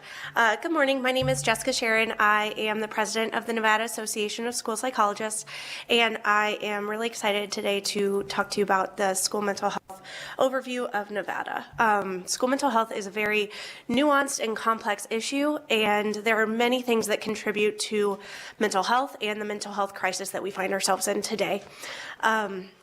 Some of those things are class sizes that have been discussed today and racial trauma that students and communities have experienced. So I will be giving a broad overview, but just know that I can't discuss everything in 20 to 25 minutes. But I'm happy to answer any questions once we get to the end. So there are a couple of things that I'd like to talk about that contribute to Nevada's mental health crisis. We have limited resources available. I have some data here available from Mental Health America. Based on that most recent data, Nevada ranks at the bottom of the list, 51st for youth and 50th for adults when it comes to high prevalence of mental illness. So a higher prevalence puts us more at the bottom of the list. And we also rank very low when it comes to mental health supports available. So we are consistently in the bottom 10% of states when it comes to our prevalence of mental illness and our availability of resources. One thing that also contributes to that is workforce shortages. So we see high workforce shortages in our school-based mental health professionals. So currently, Nevada would need approximately 820 school counselors, 740 school psychologists, and 1,400 school social workers to meet our nationally recommended ratios. With our numbers being that off, there are needs that are going unmet. Just as an example, school psychologists work to identify disabilities and interpret data school-wide. School counselors work with large and small group counseling. School social workers work as home school community liaisons. And we all three of us as school mental health professionals work with direct and consultative mental health supports. Obviously, our roles expand far beyond that, but those are just some examples of things that have to either be done on our own personal time or are not being done for every student. I also wanted to include that community-based mental health shortages affect us as well. The national average is to have 30 psychologists and about 15 psychiatrists for every 100,000 residents. Currently, Nevada has approximately 14 psychologists and 9 psychiatrists for every 100,000 residents. So again, needs are not being met in schools and needs are not being met in the community because of these workforce shortages. I mentioned that we are significantly far away from meeting our recommended ratios, but how does this affect students and families? As of 2017, 14% of youth have experienced a mental illness of some kind. Of those, about 64% did not receive any treatment. Of youth who did receive treatment, about 75% accessed those supports in schools. So if we think about this in an average class of 30 students, at least 3 students will have a mental illness. Of those 3, 2 of them will not receive treatment. And the one who does receive treatment will likely expect the school to support them in receiving that treatment. So that means there is a significant amount of students in every school that is not receiving the supports that they need. All right. I'd like to talk a little bit about the effects of the pandemic. The distancing that we all had to go through has increased levels of anxiety. After a year of quarantining over a year of quarantining, distance education, and physical distancing, we are all experiencing some increased levels of anxiety, adults and youth. Educators have had to be more flexible than ever to adjust to ever-changing procedures, unexpected class, school, and district shutdowns or quarantines, while feeling the pressure to close the achievement gap and feeling as though they have to be the first line of defense for student well-being. Teachers have a lot on their plates. All of this culminates to increased behavioral concerns, increased levels of challenging feelings, and increases in student and educator absences. So I'd like to mention a mental health adage that has become popular over the past several years. You can't pour from an empty cup. And let me tell you, our cups are empty. We are asking educators to pour from empty cups. We're asking students to pour from empty cups. And throughout the school year, I have observed some very challenging emotions for students and staff. Just as an example, this year alone, I have had to do more suicide interventions than I typically do for elementary age students related to state testing. Students feel so overwhelmed by the weight of this test that they feel that maybe suicidal ideation is their only way out.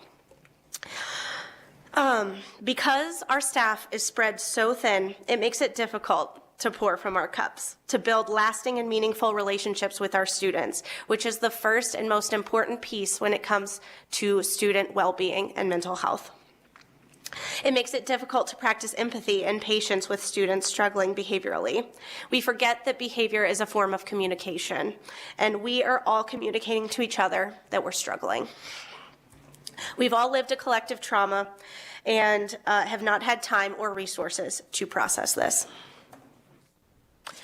I know the presenters before me have talked a lot about responses across the state, but I'd like to speak a little bit about my experience as a school-based mental health professional and how I see these different resources affecting students and educators. So our community resources are critical. Like I've mentioned several times so far, school-based mental health professionals can't do this alone. But often I find that community resources offer very specific supports to communities and may not offer global mental health resources. They may be specific to a certain area or may be difficult for rural communities to access. There are various grant-funded programs across the district and across the state. These provide amazing opportunities of cutting-edge programs to be implemented at schools, but eventually those grants run out. And if the school or the district can't allocate funds to continue paying for them, they may lose the progress that they've made. I also find that grant-funded programs aren't necessarily equitable. Why should a school that in Henderson that has a specific grant, why should those students have access to amazing programs that students in North Las Vegas do not have access to, just in Clark County specifically? And that issue spreads across the state. Connections between school and community providers are also really essential. Dr. Jara spoke to Care Solace, and it's a resource that I've relied really heavily on. I've had educators come to me and students and families as well ask for referrals to community resources. That's been an amazing middleman, for lack of a better term, to connect people to the resources that they need in the community. However, this resource has no control of availability. They can make the connection, but they have no control over how long the waiting list is. So it's a nice start, I should say. There's also an opportunity to bring remote providers to the schools. For example, I know some of my schools are utilizing Hazel Health. This has been a really great short-term solution. It provides teletherapy in the schools. Students can access those at the school. The sessions are limited, which is similar to the supports that may be available in the school through counselors and social workers. I do want to say that there is no one solution or one program that will solve all of our problems. But without consistent financial support to mental health programs, all of these are just a short-term solution. I'd also like to talk about some possible causes for workforce shortages. We are short thousands of people, and there is no pool out there of school mental health professionals just waiting for a job. We know that we have the choice. We can go wherever we want because there's a shortage just about everywhere. We have a hard time in the state of Nevada across all districts. In rural districts, they may be able to offer more competitive pay, but there's high turnover and they rely really heavily on contractors from what I've heard from my colleagues. In urban districts, our pay is less competitive, which also leads to high turnover. In Clark alone, I know we frequently lose professionals to neighboring states and districts because they're able to give their answers about hiring faster and they're able to offer more competitive pay. Both urban and rural districts have a similar problem. The supply of mental health professionals does not match the need of mental health supports. Also, I just want to mention that for school psychologists, that's who I can speak the most to because that's who I represent. The current sole training program in the state at the University of Nevada, Las Vegas produces approximately 12 graduates annually, of which about 4 enter the workforce in Nevada. With these retention rates of recent Nevada graduates, it is unlikely that we will ever close our gap. So we need to do something different. And as a school psychologist, I don't want to talk about problems without talking about possible solutions. One of the things that I really think we need to do is fund and invest in pipeline development and higher education training programs. For school psychologists, we can't rely on one program to close a gap of 700 professionals in a time that will address our mental health crisis.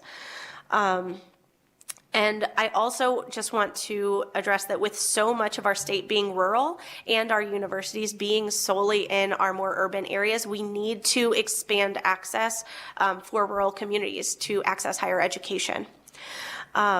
I also think that it's really important that we invest in evidence-based mental health and wellness programming.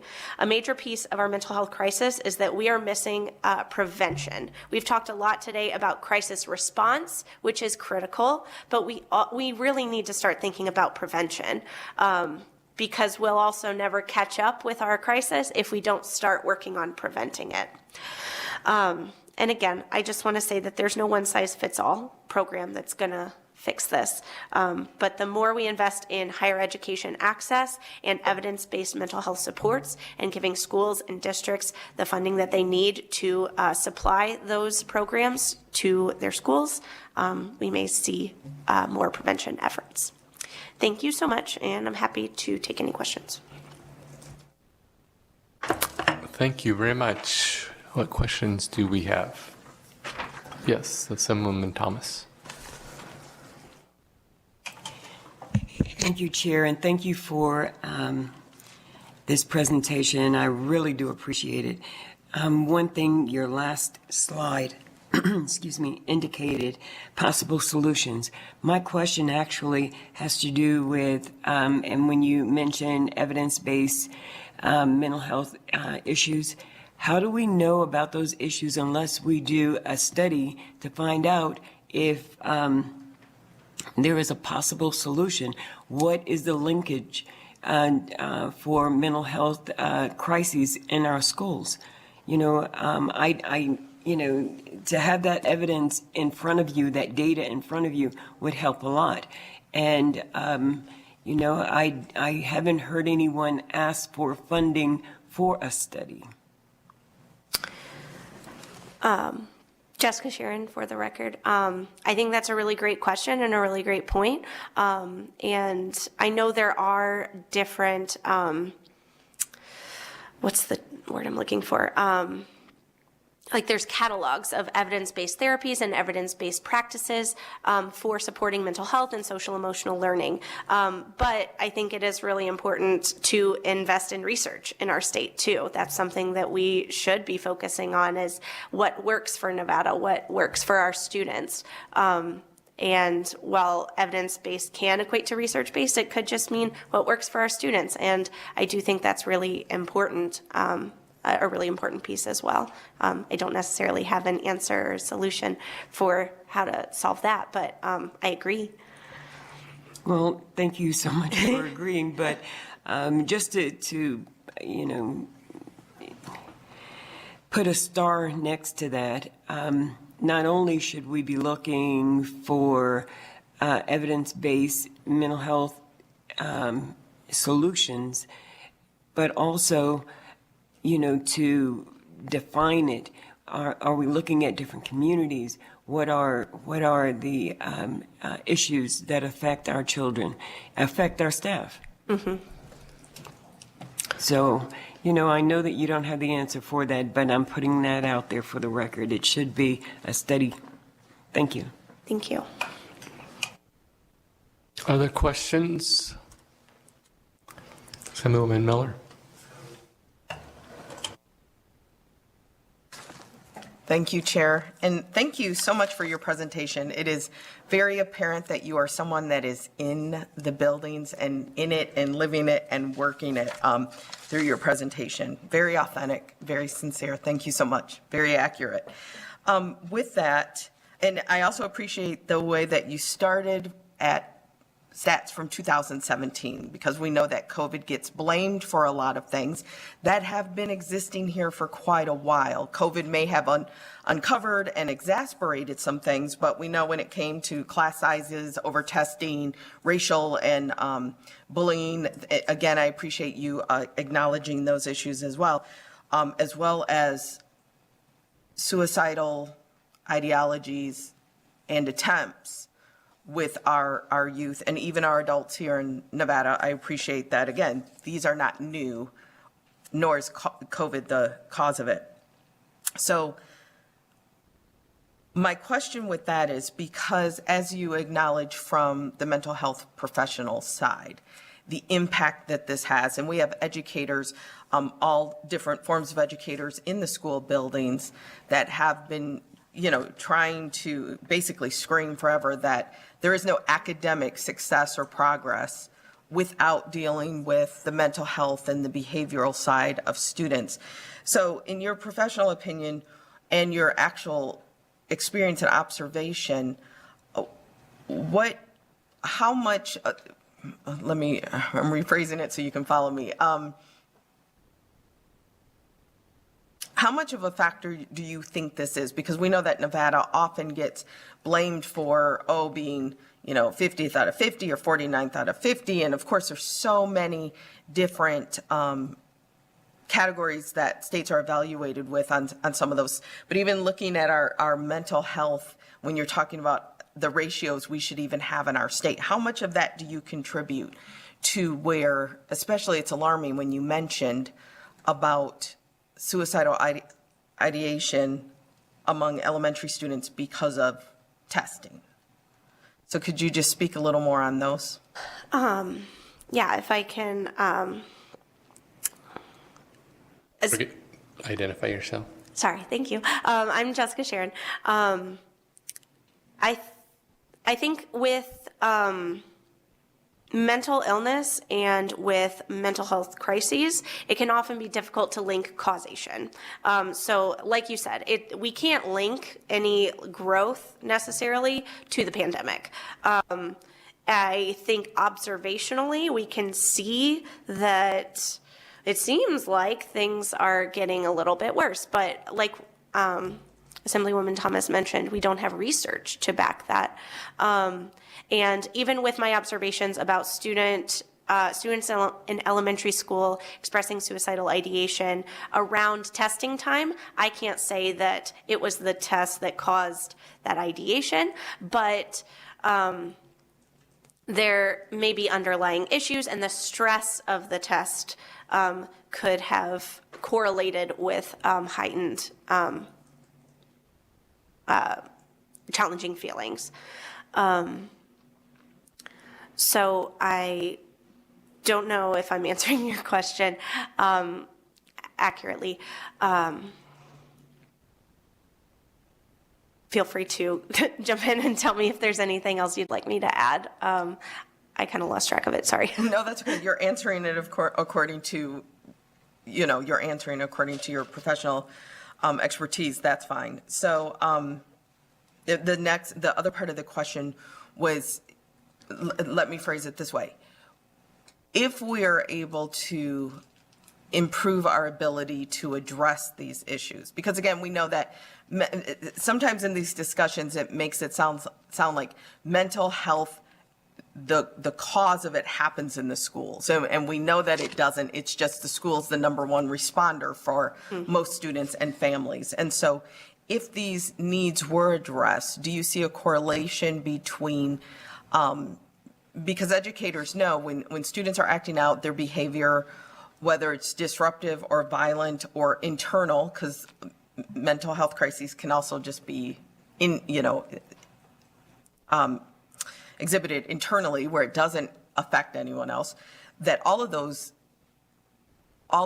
impact the academic environment for themselves and for others. And so do you see a correlation between, if we're able to, as a state, to address these mental health issues and behaviors and concerns in our students, the correlation of where academic achievement would actually increase? Jessica Sheeran.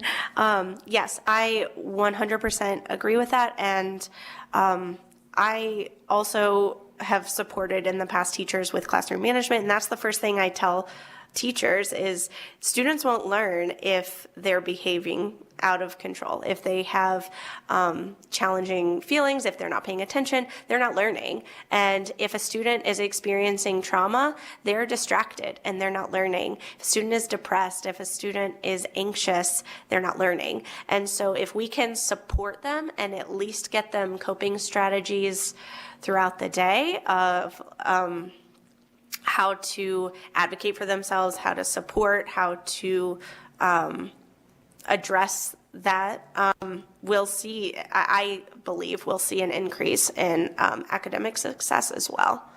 And I'm always a huge advocate that school isn't just for academic learning, it's also for learning how to treat each other, how to behave, how to interact in a productive society. So yes, I definitely think that we'll start to see that if we truly invest in mental health in the community and the schools. Thank you so much. Chair, quick follow-up for LCB. Yes, go ahead. We also, it was a bill that came out of interim from last year, and the bill was a committee bill that was passed. And the bill was actually an inventory of all the testing that was being done in the state, that NDE was supposed to do an evaluation and then put some parameters around the schools requiring additional testing in addition to state and federal requirements. And so I was just wondering if either NDE or LCB wanted to respond to, when was the date that we would get an update on that process? This is Deputy Superintendent Todman. The department has convened a working group to carry out the expectations of Senate Bill 353. This is not under my division, but I do believe we owe you recommendations in February of next year, so during the session. But I will confirm that and circle back if I'm incorrect. Thank you. Any other questions? Woman Hanson, any questions? No, thank you, Chair. Okay. All right. I'm not seeing our folks on Zoom that they have any questions. Okay. Thank you very much.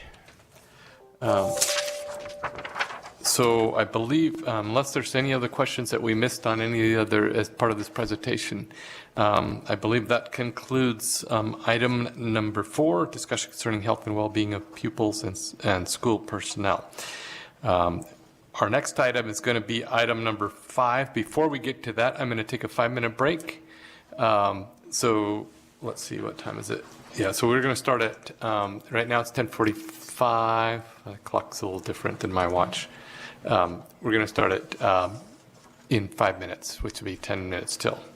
So 10:50. So we'll be on recess for 5 minutes.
Okay, we're back on the record. We are now going to go to agenda item number 5, the next one. So far, we've been keeping in order, but after this, we're going to start switching around. We are going to have a presentation on the discussion on restorative justice and pupil discipline issues. I know this has been a big issue that we've talked a lot about this year, especially coming out of the pandemic, but one that we've been talking about for a while. And we are going to have a presentation from Christy McGill, Director of Office for Safe and Respectful Learning, whom we just heard from on the previous one. After that, we've got the NASS has a presentation from C.J. Anderson, the superintendent from the Elko County School District, and Dr. Paula Mark on behalf of WCSD superintendent. So we will start with Christy and then go from there. Good morning. Director of the Office of Safe and Respectful Learning Environments, Christy McGill. And just a quick note, I had one presentation I had to separate into 3, and so I really get into the discipline piece at the next presentation. So just to make sure that we keep expectations. What I'm going to quickly cover today is what restorative justice is and is not, the highlights of restorative justice practices and implementations, and the key role multi-tiered systems of support plays in the implementation of restorative practices. And then also a very quick overview of some of the student outcomes of schools that are implementing the multi-tiered systems of supports. So really quickly, just so we can norm on what is the definition of restorative justice, I won't read this to you, but a couple of key points to remember is restorative justice sets expectations to hold students and staff accountable for their actions, including consequences to repair the harm and restore relationships. Restorative justice teaches expected behavior rather than punishing negative behavior, and restorative justice gives schools more tools to respond to student behavior and does not prevent schools from using exclusionary discipline. If restorative practices seems familiar, many of us have had the blessing to be disciplined by grandma, who taught you and explained why you should do things differently and those kinds of things. So. Much of restorative practices is not new. So a couple of things of what restorative practices is not.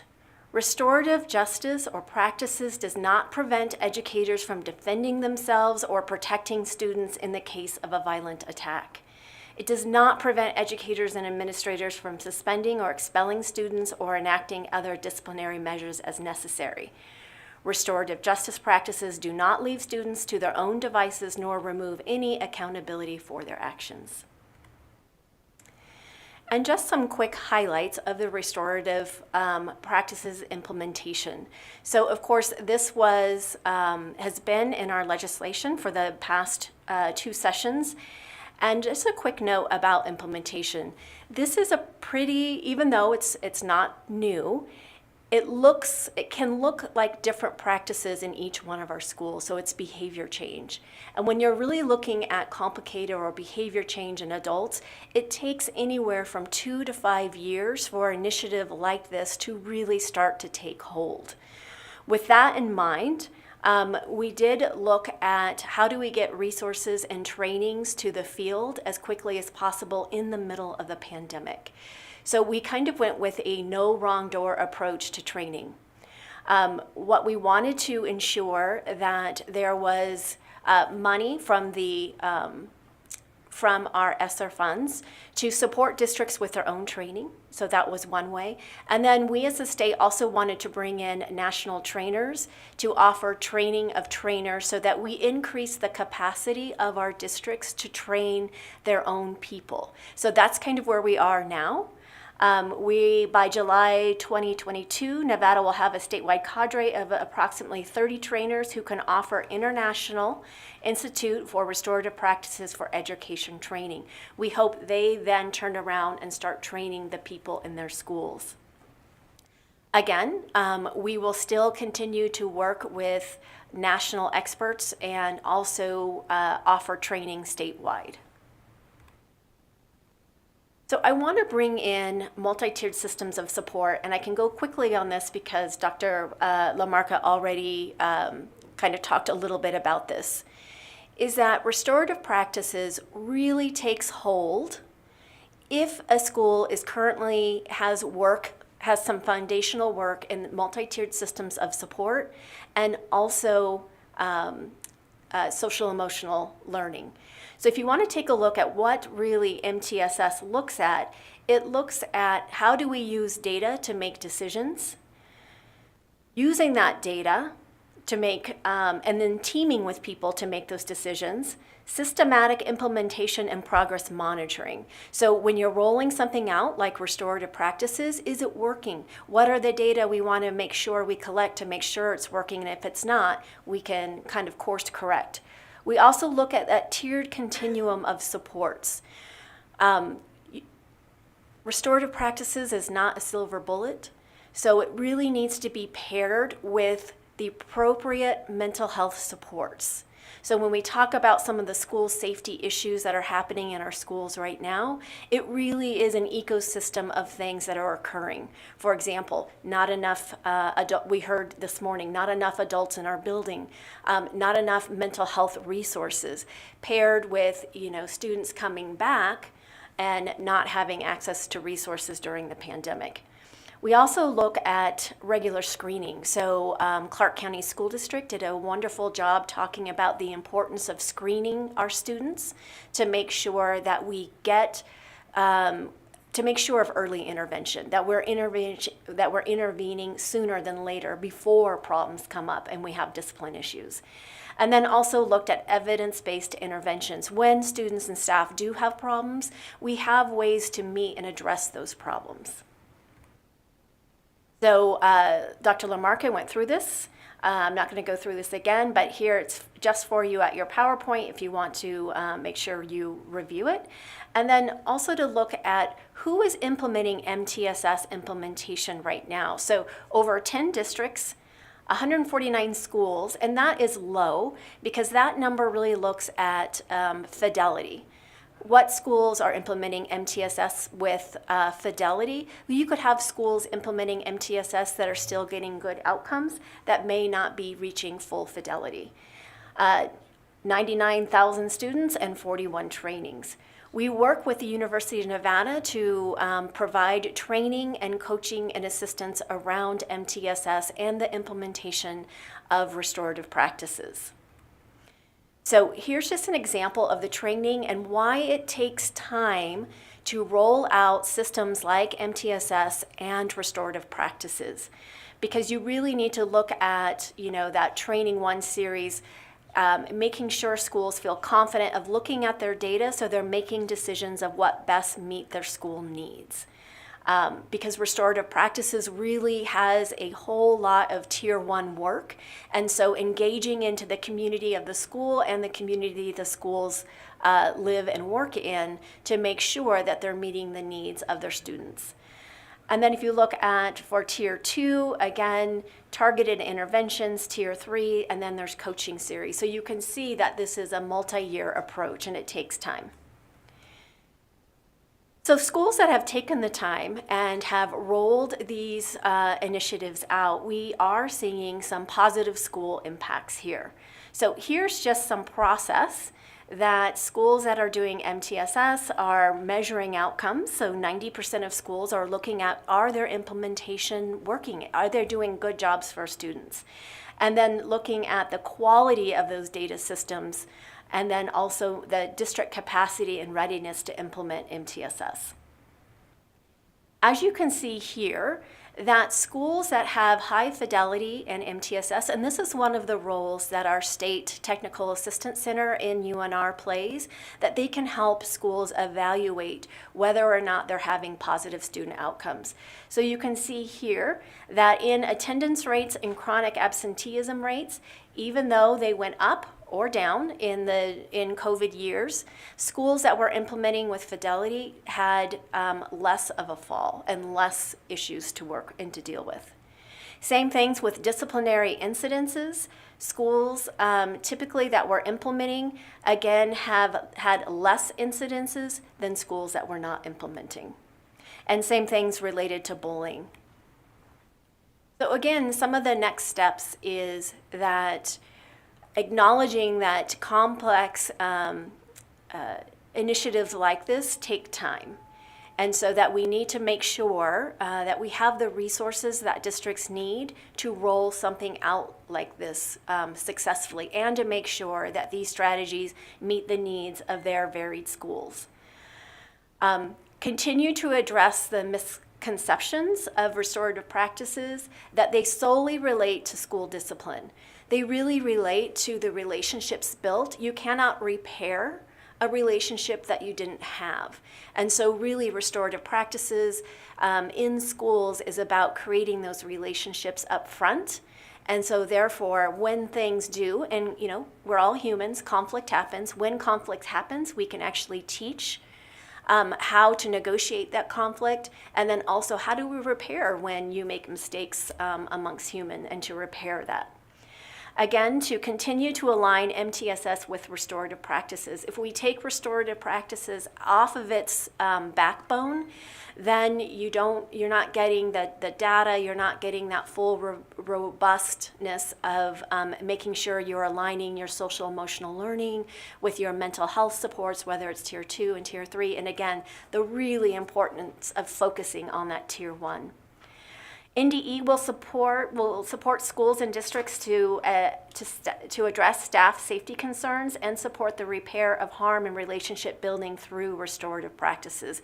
Again, really making sure that we have this network of adults that can support each other when struggles start to happen in our school. And what does that look like? So we've, again, created some communities of practice so that if schools are starting to struggle with restorative practices, that they can come in and talk to other schools that may be a little bit further along in the progress, making sure that principals have some time so that they can talk and learn from each other, also making sure that we have training and that we are looking at evidence-based practices and bringing resources to the table by looking at not only state dollars, but federal grants when they come up so that this can be implemented. And then also make sure that we are sustaining MTSS and scale up proven interventions to support improved outcomes. Again, wanted to make sure that we did touch on those improved student outcomes with Nevada's implementation of MTSS. All right, is there any questions? All right, questions? Assemblywoman Miller. Thank you, Chair Dennis, and thank you for this presentation, especially for starting off with clarifying the misconceptions of what restorative justice and practices are. Hopefully, the more communication and discussion we have around it, people will have a better understanding of what it actually is and what it isn't. My questions go to the actual data that is provided on pages, 11 through 13. And when we're dealing with such imperative issues like attendance, violence toward staff, bullying, weapons, violence toward other students, in these statistics, and if you could just give a more accurate view of what the statistics are, because it goes through 2 of these years. We see with 2019, 2020, the students, the buildings themselves shut down March 13, 2020. So that means we were only 3/4 of the school year that we have actual data, because the last quarter, students were not physically in the building.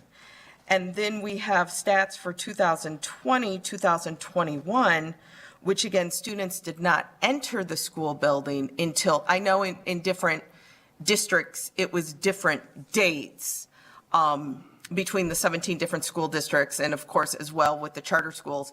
But predominantly where the majority of students in the state are, which is Clark County schools, they did not they had the ability or choice to enter the buildings physically again in March of 2020. 21, and at that point, it was not full capacity. So we haven't actually seen all 17 and 18, if we count the charter schools, all of our school buildings at full capacity until starting this year again with this new school year, 2021, 2022. So with the data, can you, I guess I just have concerns because the data is not accurate, and especially, we're talking about, all of these acts that are happening, that happen directly in school, but yet with students not being physically in school for the majority of students for literally a calendar year, how that actually impedes the data. And I'm looking forward to, I shouldn't say I'm looking forward to, but knowing that 2021-2022 school year will be more accurate of what we actually see, and also including, because I know that will also include the first time that we also see the racial bullying stats according to 371. So could you just speak a little bit more and give us a better idea of what this data would be, or why we're just using these years when students weren't completely in the buildings? Christy McGill for the record. And you said it perfectly. The problems with the data, I couldn't have said it better, and I probably should have started out with that, that with the pandemic, we have major issues with our data, right? So I think you brought out all of the challenges very clearly and well. Here's some of the opportunities to learn. You're absolutely right. I, too, am looking forward to this year's data coming in. So we'll be able to have that for you. The schools help us bring that together, and I believe it's after September. So we'll be able to bring that to you and show it to you as soon as we get it. This data that you have, the reason we started with 2017 is that that is when we actually, and again, living by discretionary grants is no fun, but that is when we got a discretionary grant from the federal government to start deeply evaluating this work. So that's why you see it start in those years. But I too am really looking forward to seeing what things look like in the pandemic compared to what things and before the pandemic, during the pandemic, and then coming out of the pandemic. So we'll be able to have that data for you more completely in the next couple of months as it starts to roll in. Same issue with our climate. I'm going to go into our climate data at the next presentation. You hit the nail right on the head. We have the same issue with our climate data, and really looking forward to kind of seeing. And, in some ways we have the opportunity to look at the differences and those variables with the data within those years. So thank you for the question. And yes, we're all kind of anxiously waiting to see what it looks like. Thank you so much. Other questions? Not hearing anybody ask any other questions. Okay. So I think we're going to go to the next part of this presentation, which is, what is it? This is good. CJ Anderson from the Elko County School District.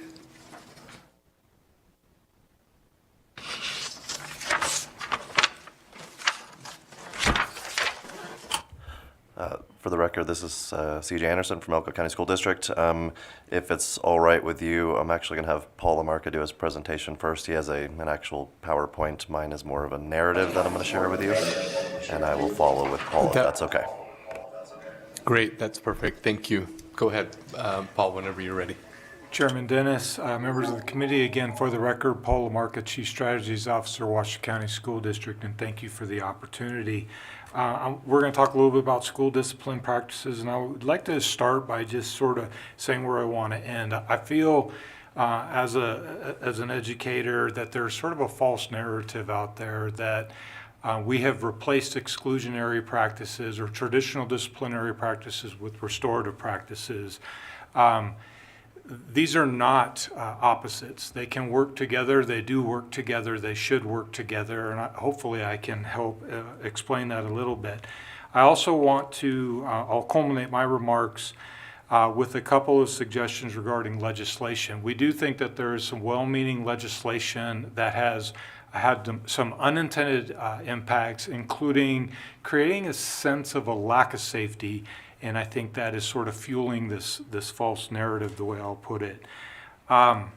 So in the Washoe County School District, you know, when we think about a philosophy of school discipline and learning, our business is to educate students, and education is the primary protective factor for students as they kind of mature into adulthood. Keeping students engaged through relevant and differentiated practice is absolutely critical. Still, at times, kids will behave in ways that's disruptive to the learning environment, affecting either their own learning and or the learning of other kids in the classroom. And when that occurs, we very definitely have to hold them accountable for that behavior. When there is a victim, we have to repair that harm for that victim. We do need to do things to support the student to change that behavior, and we need to restore the community. And all of those things are really part and parcel of restorative practice. What I've provided, I do have a presentation. I hope you are seeing that. If not, I think you have it in paper format in front of you. So we do have a restorative discipline plan that's been approved by the state, required by the state, and approved by the state. And we've just included a couple of excerpts from what we call our behavioral matrix. So we provide schools with guidance regarding the types of consequences that ought to occur based on a behavior and the strategies that we'd use to support students. I've only used 2 examples here. We probably list about 30 to 40 of these in our matrix, and I've included physical fighting and threats to students and staff. What I want to just share is that within this, you will see that we recommend both restorative practices as well as exclusionary practices when that's necessary. The exclusionary practices, such as suspension, are needed when there are safety issues. It's not to be punitive, it's to make sure that we have a safe learning environment. When we talk about exclusionary practices, I'm going to briefly mention 3 that are regularly used in remedying problems within the school environment. We have in-school suspensions. These are often applied. There's legislation allowing teachers to temporarily remove students, and this occurs quite often. And it occurs when there's repetitive disruptions within the classroom environment that are affecting all students. These tend to be very short-term, out of the classroom, in-school suspensions. We have out-of-school suspensions that are usually in the range of about 1 to 5 days. These are when there is an acute need for safety. So if there's a physical fight where there's injury between a couple of students, there is often a very important need to keep separation until we can sort of restore peace. We also have what are called interim educational alternative settings, and these are placements. These are longer-term suspensions. These are the suspensions that now you define in legislation as ranging up to 90 days, and then also expulsions, which can range up to 180 days. For these, all students can return back to their traditional buildings, at least within our district. And we use those for real major events that are kind of colloquially defined as the big 3 major events, and also habitual discipline problems and sometimes threats to safety. The big 3 being possession of a dangerous weapon, battery on staff or on students, and distribution of drugs. We review this data on an ongoing basis with our Board of Trustees. We disaggregate data to the previous question asked of Dr. McGill. We tend to, at this point, compare 2019 to 2022. We haven't seen significant increases, but we're not through the entire 2022 school year at this point. Our principals all have access to a data warehouse where they are required to review this data on an ongoing basis and it provides a lot of information for their internal planning purposes. I want to touch on just briefly some restorative practices, and I want to mention, and I think that Dr. McGill talked about this, restorative practices, we're looking at them sort of as a reaction to disciplinary problems, but they're also just as important, in fact, more important to building community. So things such as morning circles, social emotional learning strategies, the use of positive behavioral intervention services, trauma-informed practices. These are all practices that basically build a community. You see things like discipline at the door, informal and formal conferencing. These are more of the kind of what you might call a tier 2, a response to a negative behavior that's attempting to restore order. And then these last bullets, district intervention assistance team, transition support, step-down programming. So these are sort of systems level restorative practices where there is a problem, there's disruptive behavior, we have to problem solve to support a student through safety plans, etc., or we transition them, for example, from a detention center back to a traditional school. How do we do that to make sure that the student is successful or give them every opportunity to be successful? So there's a host of other practices we could talk about. Finally, and I'll just make a couple more comments. So again, we do believe that there's some very well-meaning legislation. We are supportive of restorative practices, but we do think that there are some aspects of that legislation that have had some unintended consequences. In 2 sessions ago, 2019, AB 168, it changed the big 3, the dangerous weapon, the battery, and distribution of drugs. And prior to that change, for a first offense, it was pretty much an automatic exclusion to an interim alternative educational setting, and it provided a superintendent an opportunity to make an exception if there was extenuating circumstances. With the change in legislation for battery and for distribution, that only occurs after a second offense. We think that that is creating a sense of a lack of safety. And if you revert that, superintendents still have the ability to make exceptions to that alternative placement. And alternative placement is not necessarily a bad thing. I would also bring your attention to SB 354, which was passed in the 2021 session. Again, we support the bill in principle. There is a provision in there that disallows a student that is living in transition or homeless, or a student being served through foster care, for being suspended for more than a single day.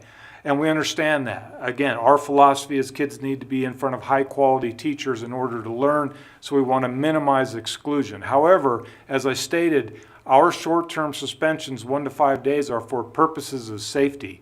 And so we need to keep those children safe as well.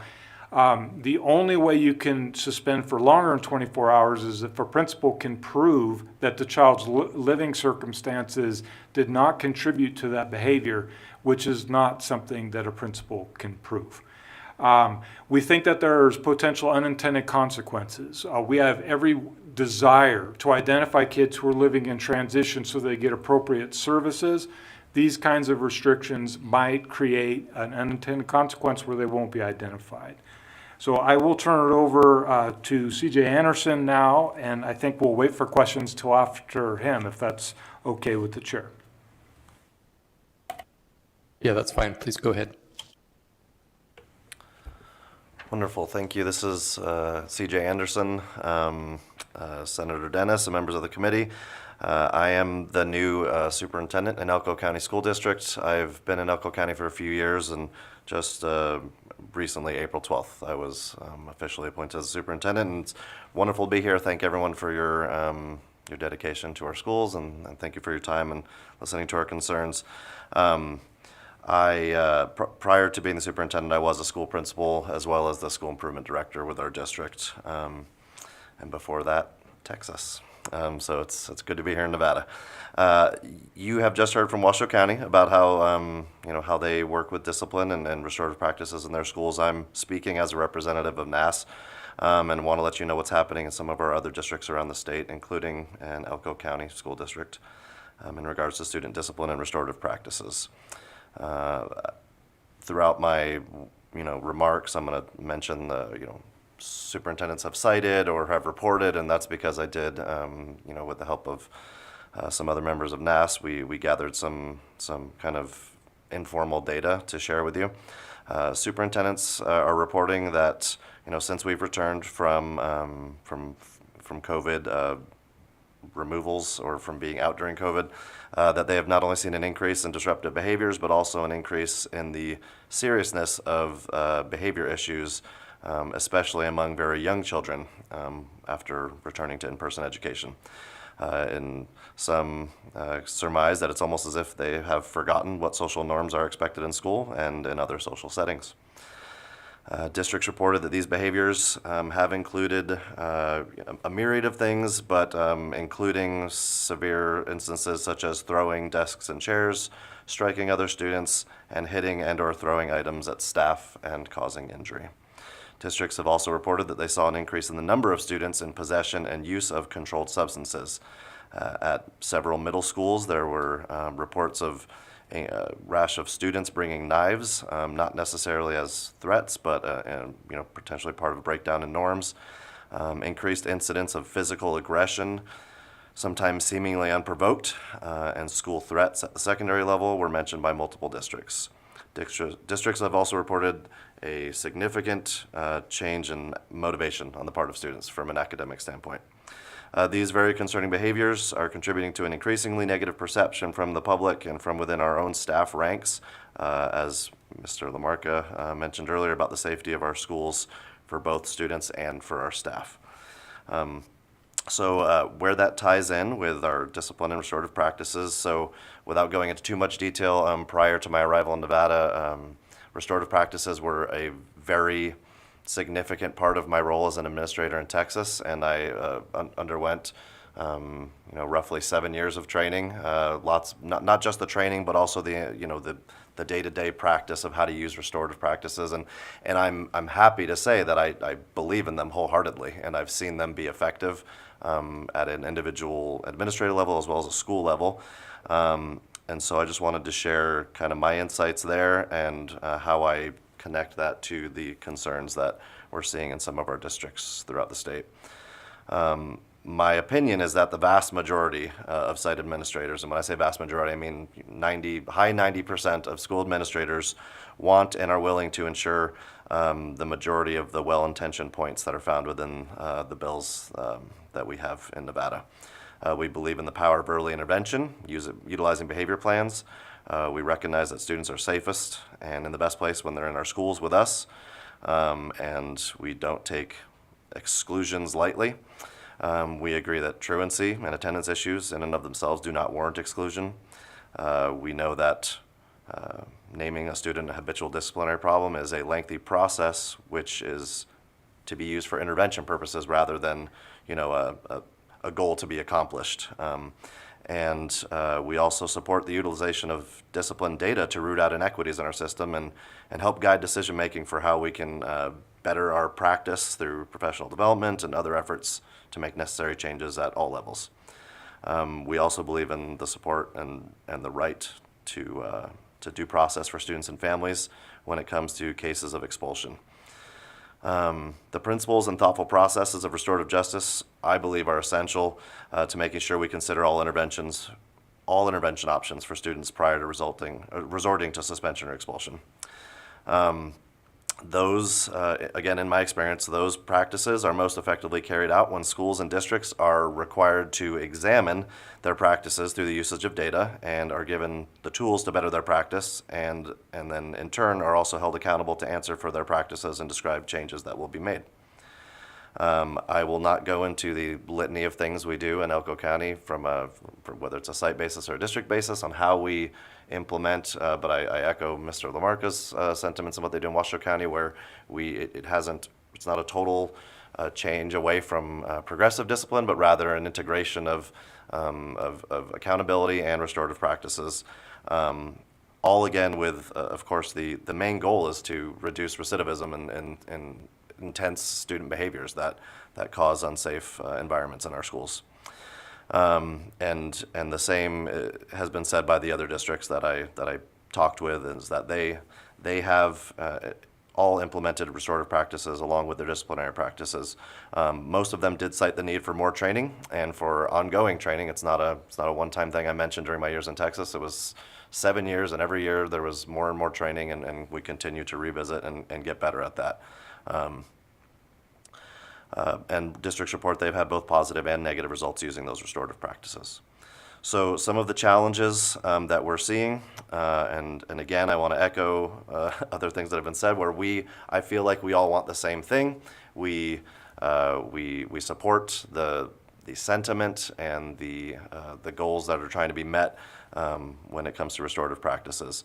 What we've noticed is with the short time frame of when the bills were signed in 19 and then became effective a few weeks later, districts were just barely starting to learn how to, even interpret those things, never mind put them into practice.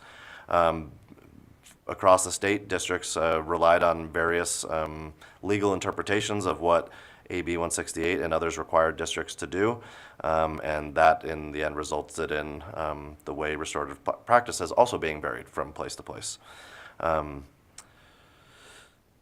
Something else that districts cited was that some behaviors they feel are naturally and logically a much better fit for restorative practice than others. It seems that from a day-to-day standpoint, that less impactful situations like verbal squabbles, disagreements, not being a good friend, theft, other things that are lower levels, we have pretty good outcomes with restorative practices. However, when it comes to fights or the big three, so to speak, a lot of times the restorative practices, you still use restorative, but it's not the same types of things you would use for a lower level thing. And in the end, most districts agree that violence should never be tolerated, and that the districts that were polled cite the need to secure immediate consequences for all instances of violence.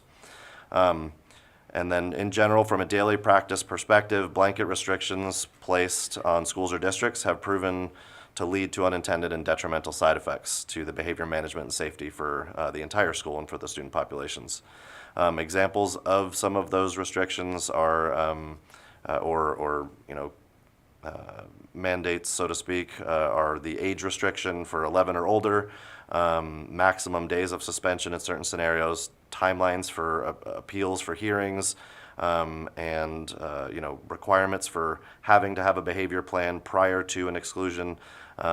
Those are all things that can, while well-intended, can lead to inconsistent, untimely, impractical, and other negative adjectives of type of implementation of practices. I want to reiterate that I wholeheartedly believe that student age, disciplinary history, disability, seriousness of behavior, safety risks, student circumstances from their living circumstances, usage of restorative practices, and other factors are all elements that have to be considered by an administrator determining a level of intervention. But the mandating or the requirement of any of those individual things it essentially removes the professional judgment and the knowledge of an administrator of any given situation.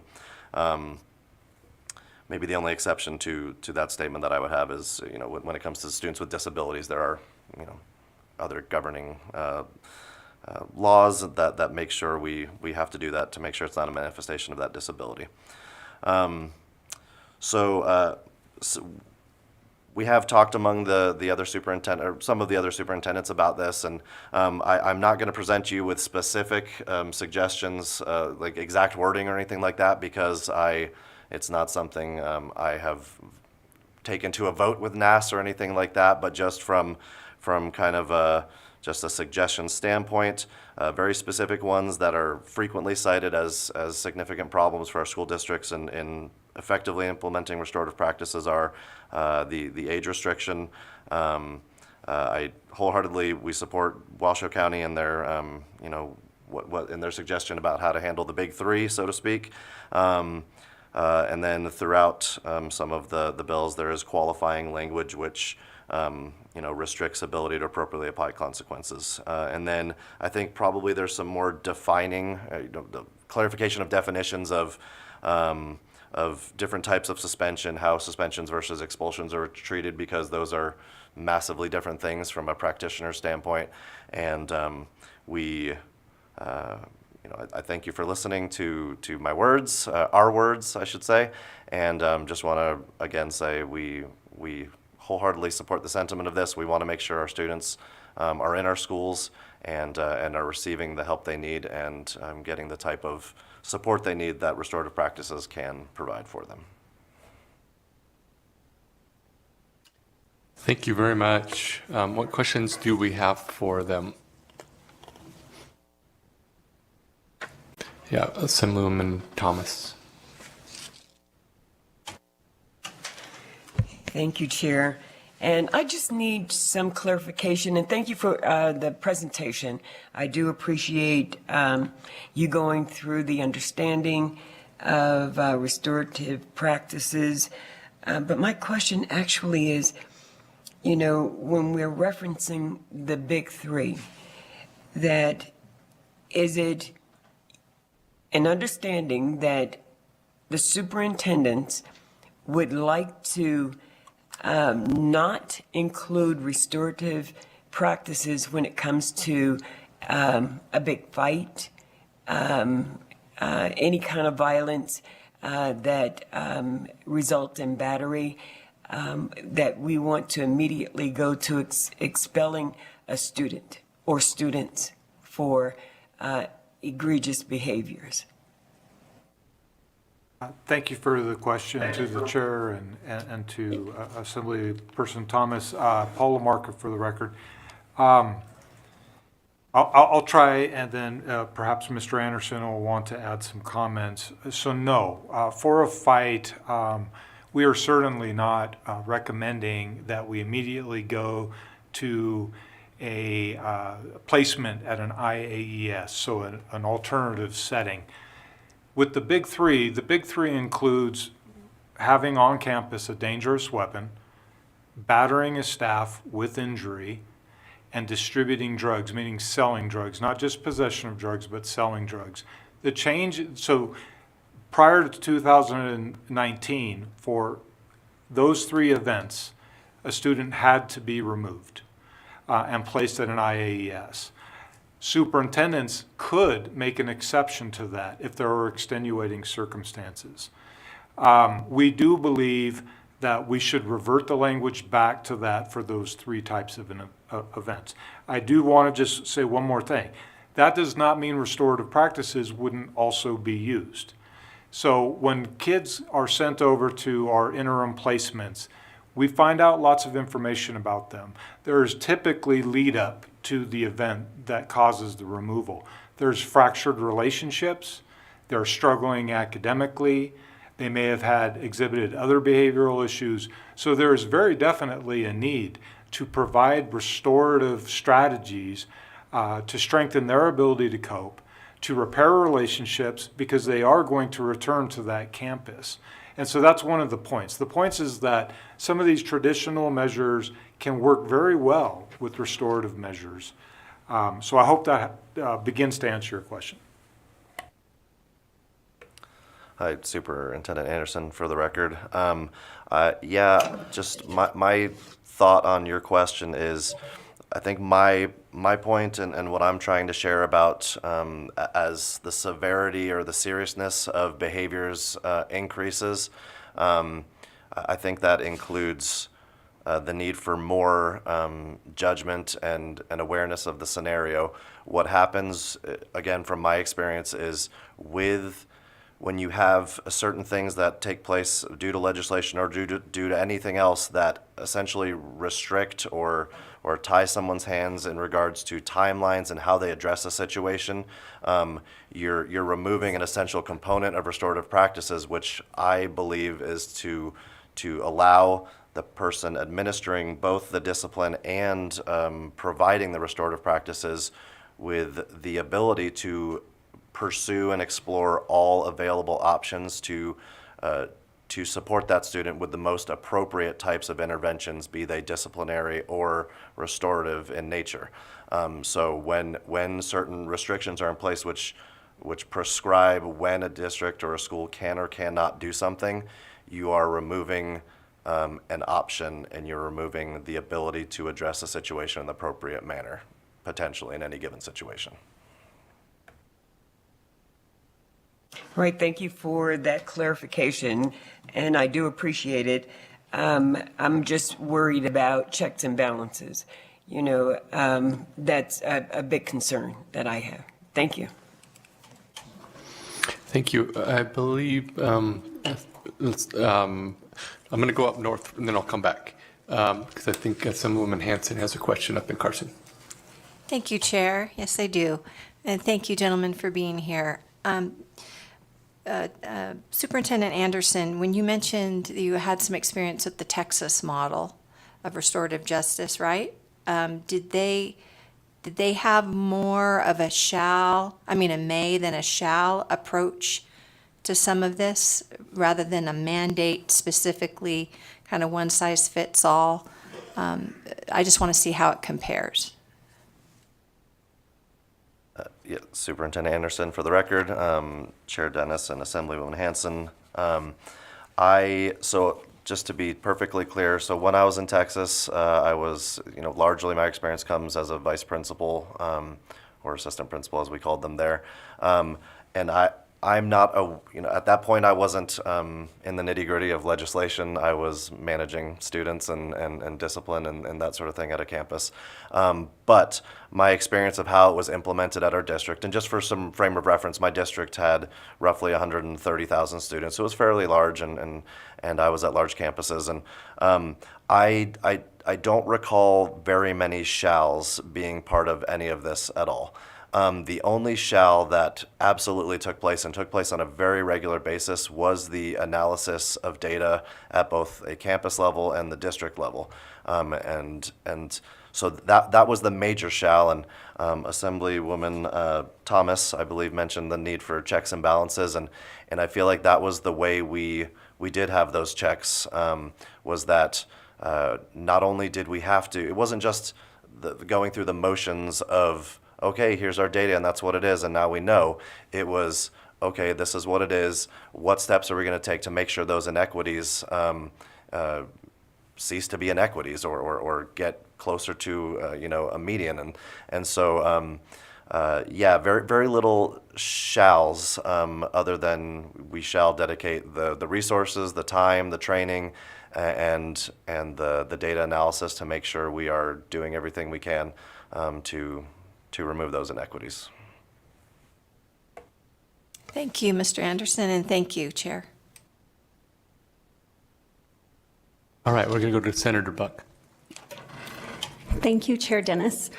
So I have been an educator for 30 years. I remember positive behavior supports, love and logic, which looks like restorative justice, where you're teaching kids about consequences inside the school. However, when it reaches a threshold where it threatens staff and students, I think that we need to leave this in the hands of professionals. So I just wondered how does this work in conjunction with the bully law, or is it conflicting?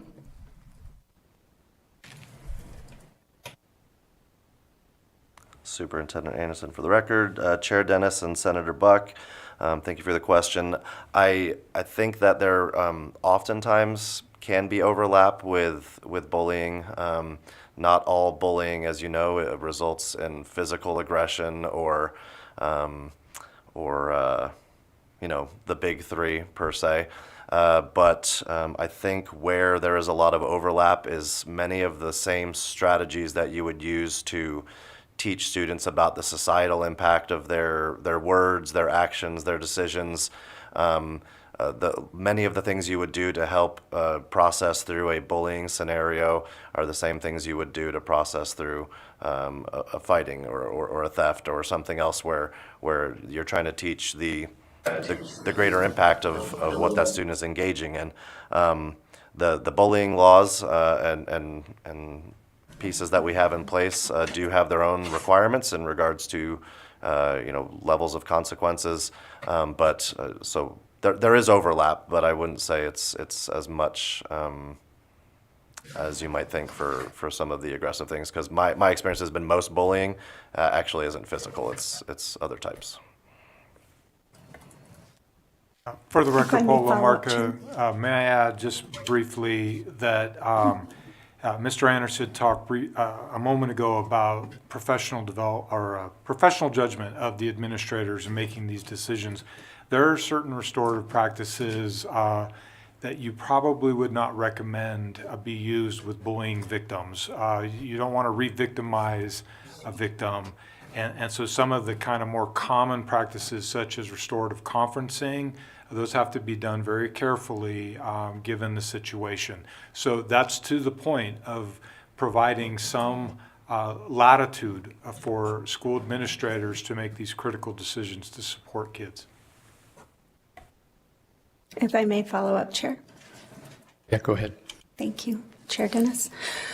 So I guess where I have a problem is where we're looking at the restorative justice classroom, or where do these kids go? If they are bullying, if they batter a staff member, if they're under 11, where do they go back to class? Where does this happen?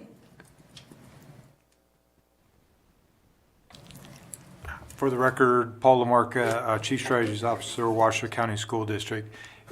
It really depends. So if we're talking about where do they go? So the legislation is pretty clear at this point that every attempt should be made to keep them where they're at and support them where they're at. And plans should be created in order to do that. And then if the school team determines that the plan can't be carried out because of safety concerns, then there's some latitude. So for example, while we can't send a 10-year-old or younger to an interim alternative education placement, the law does allow, under extraordinary circumstances, for them to be moved to a different traditional setting. In-school suspension might be a temporary location to create some separation so that appropriate strategies could be implemented to repair the harm that's been caused.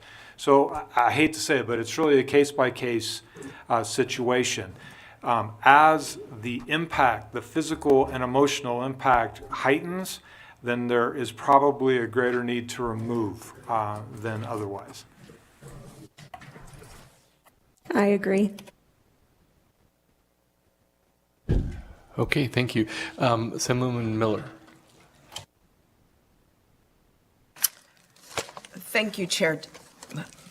Thank you, Chair Dennis, and thank you for this presentation. My question actually is because as we're having this discussion and I'm hearing the concerns of both of my legislative colleagues, one being about checks and balances, one being about, of course, some of the, obviously the main goal of keeping everyone in the building safe, and of course, our educators that are presenting. So my question goes back to, and I am not great at remembering bill numbers, but I'm great at remembering bill content. So I know that LCB will help me with this if we need to reference this specific number. But I think what can bridge some of these concerns, because I appreciate what you said about, and the question that brought forward, truthfully, not all fights are the same, right? Not all bullying is the same, not all instances. Not every instant is the same. Even when we have students bring weapons to school, it's often with different intent. And so that ability to use some judgment of what the circumstance really is, but again, balance it with checks and balances, because a lot of this came out of the inequities that were being prescribed to specifically Black and brown students. And so making sure that how do we balance just like in the criminal justice world for adults, how do we balance public safety, but make sure that it's done consistently based on the incidents? And so it was, I believe it was 2019, that again, a committee bill that we put forward for NDE for the schools to report to NDE. There was supposed to be an evaluation of the actual incidents that occurred in schools and what those consequences were. And the intent of the bill, it actually, everything from, was to actually have some consistency in description of the bill. So for instance, let's just take a tardy. We know that, if a student's marked tardy, that could be different. That tardy could be defined differently from teacher to teacher in the same hallway, let alone in different grade levels, different buildings, different districts. So first, let's get our handle on, can we all agree on in the state what a tardy is, and then therefore what those consequences should be for that tardy. And so again, creating that consistency between not just classroom to classroom, building to building, but even within our own state. So I was just wondering if we have an update on if that's been done, because I think that's a key too that's missing as we're having this discussion. And again, being able to give our schools the ability to make to have that professional judgment, but as well to give some confidence to the communities and families as well, that we are also, that these things are being consistently delivered. So if either NDE or LCB has an update on that.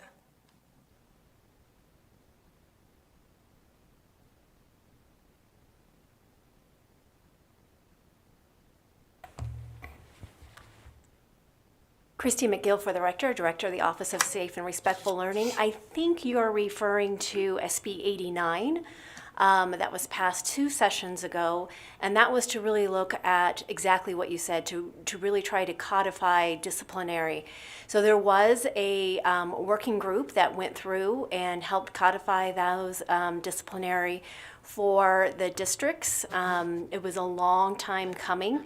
Looking at just the things you said so that we would be comparing apples to apples. It's an ongoing process. We are closer now than we were before comparing apples to apples, but as new things come into the disciplinary realm, such as restorative practices, that work still needs to continue, and that agreement on that, being able to look at that across the different districts is important, and it continues to, the work group is continuing. There we go. Thank you. Follow-up, Chair? Yes, go ahead. Okay, Dr. Miguel, this is, I was going to follow up with you. Thank you. Is there a way we can get some information on the working group, the members, the dates, some of those reports, the information that's actually been produced from that group? Because I think it's important, especially now moving forward with, including that within this whole discussion. Absolutely. And just clarification, it is not Dr. McGill. It's just plain old Miss McGill or Christy. Okay, I'll go with Ms., maybe not plain old Ms., because I don't think, but yes, Ms. McGill. Thank you. So are we able to get that information? Absolutely. This is Christy McGill for the record. Okay, thank you so much. All right, other questions? I'm waiting to see if Ms. McGill gets up so that I can call her back. Right. Just kidding. Other questions? I am not seeing or hearing any, so I think that's it. I think we've covered this item. I want to thank everyone on this presentation. And we are going to now go a little bit out of order. We're going to go to item number 12. Roman numeral 12, which is the presentation on school and school district performance plans.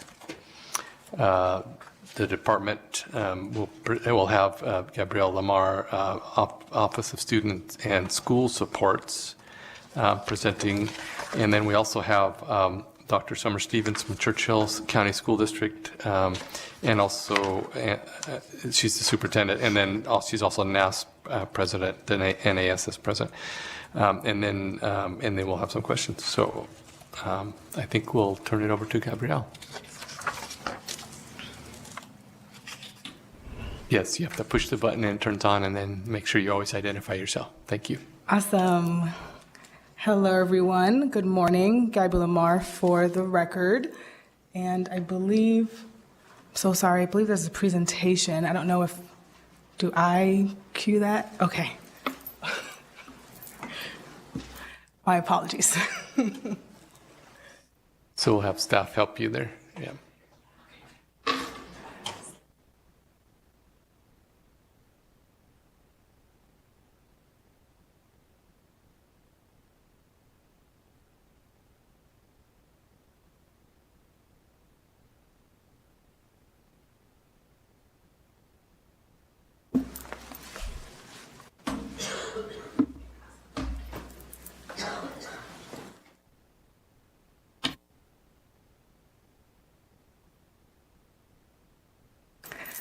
Okay, I think we are good to go. Thank you so much for your patience. And once again, Gabrielle Lamar for the record, Interim Director of the Office of Student and School Supports with the Nevada Department of Education. And today I'm going to be providing an update on the school performance plan and district performance plan as part of our redesigned continuous improvement process. So NDE, about, I would say, a little over a year ago, partnered with a UPD consulting or partner out of Washington, D.C. They were selected through a competitive process that did comprise of both district and state leaders to help facilitate this redesign of this continuous improvement process that we have been engaging in. The SPP and DPP redesign are part of a larger redesign continuous improvement process because we truly wanted to ensure that we were not simply with this redesign just updating a document, if you will, but it was a systems-wide level redesign. And the focus that we have always been saying is focusing at getting better at getting better. And so you'll see here that the SIP, is what we call it for short, the continuous improvement process, or the SIP, is a process that was informed by continuous improvement theory and research along national and local improvement best standards. So it has been anchored, we have anchored our learning in data. We are consistently focusing on equity. We are maintaining an improvement mindset and committed to collective growth. So this is really the foundation behind this redesign. So first, I'm going to go ahead and talk about the SPP progress and update. As a reminder, per state law, all public schools are required to complete and submit to NDE a school performance plan, or SPP. And then there's also a federal requirement for our comprehensive support and improvement schools. As a reminder, those are our lowest 5% of schools based on index scores per our Nevada School Performance Framework. They must have a CSI plan per federal law, as well as our TSI schools. Our TSI schools are our targeted support and improvement schools, and these are schools with large opportunity gaps between student groups, and they also must have a TSI plan. The SPP truly is supposed to serve as a school's roadmap and guide on the school's goals and action steps they will take to then reach those goals and to ultimately improve student outcomes. The first year for utilizing this new redesigned school performance plan process was this current school year that's currently wrapping up. So school year 21-22, and you can see there that visual really truly just showing the steps in the process, which we'll get into a little bit in the upcoming slides, and just showing that this is SPP in the SIP process is truly strategic planning and strategic budgeting around that planning to align with a school's goals and, again, action steps to improve student outcomes.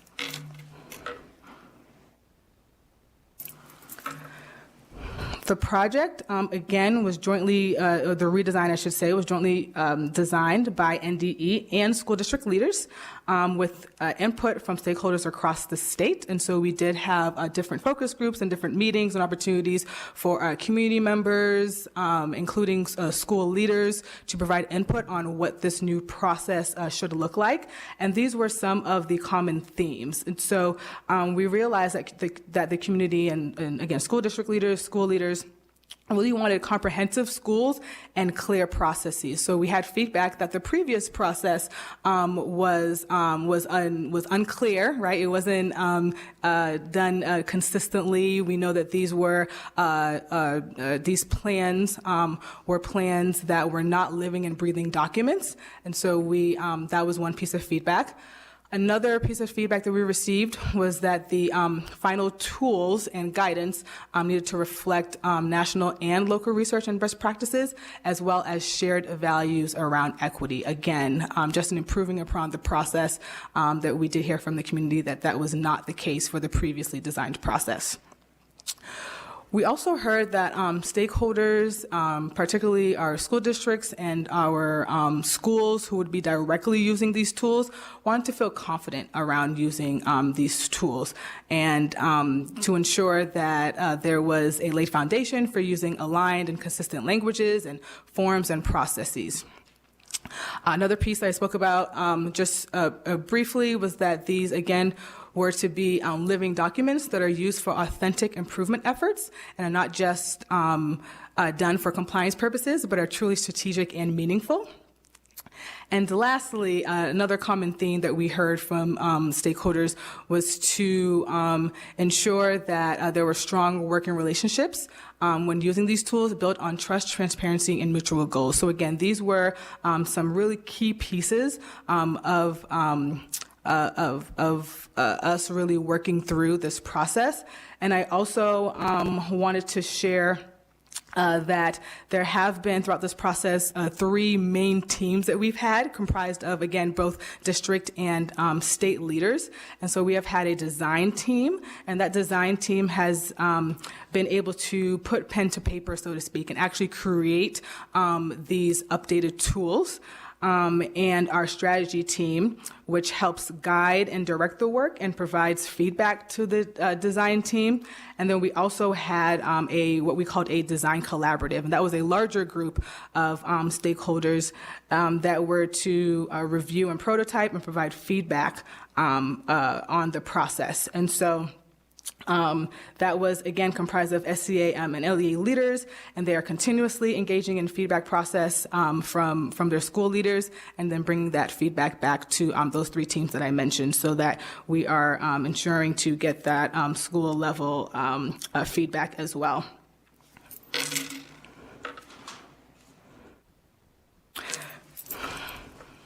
So the SIP has been currently, it is in 3 what we call acts, and this was a framework that has been decided on, again, collaboratively with state and LEA leaders. But I do just also want to point out, before I kind of dive deeper into this framework, that although this is the framework that has been used, districts do certainly have autonomy and flexibility to then adjust this in alignment to their current context. And so this, that the processes that are in place to meet and to go through each one of these acts may look a little different per district depending on their context.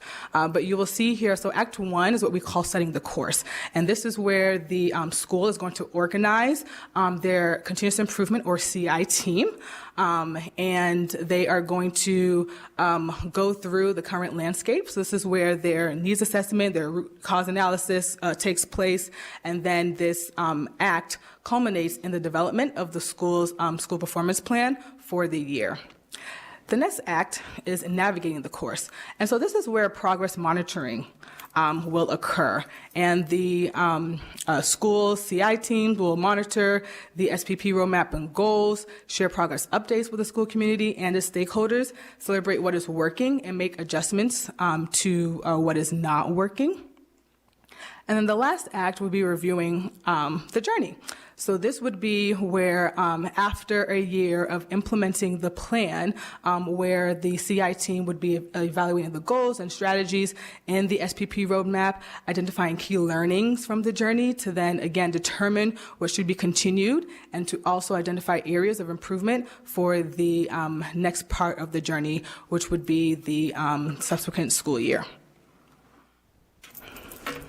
Here is what I just explained on the previous slide, but you will see there that each act has the different events.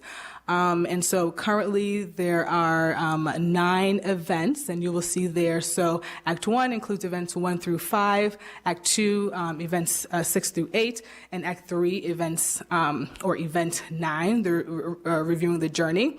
I will say that the strategy team and the design team are currently in the process of, based off of stakeholder feedback, of seeing how this can be streamlined a little bit better. We did do a feedback process, which was inclusive of a survey and additional meeting that CI teams were invited to attend. And so based off that feedback, the strategy team and design team are currently seeing how we can better streamline this process for our CI teams.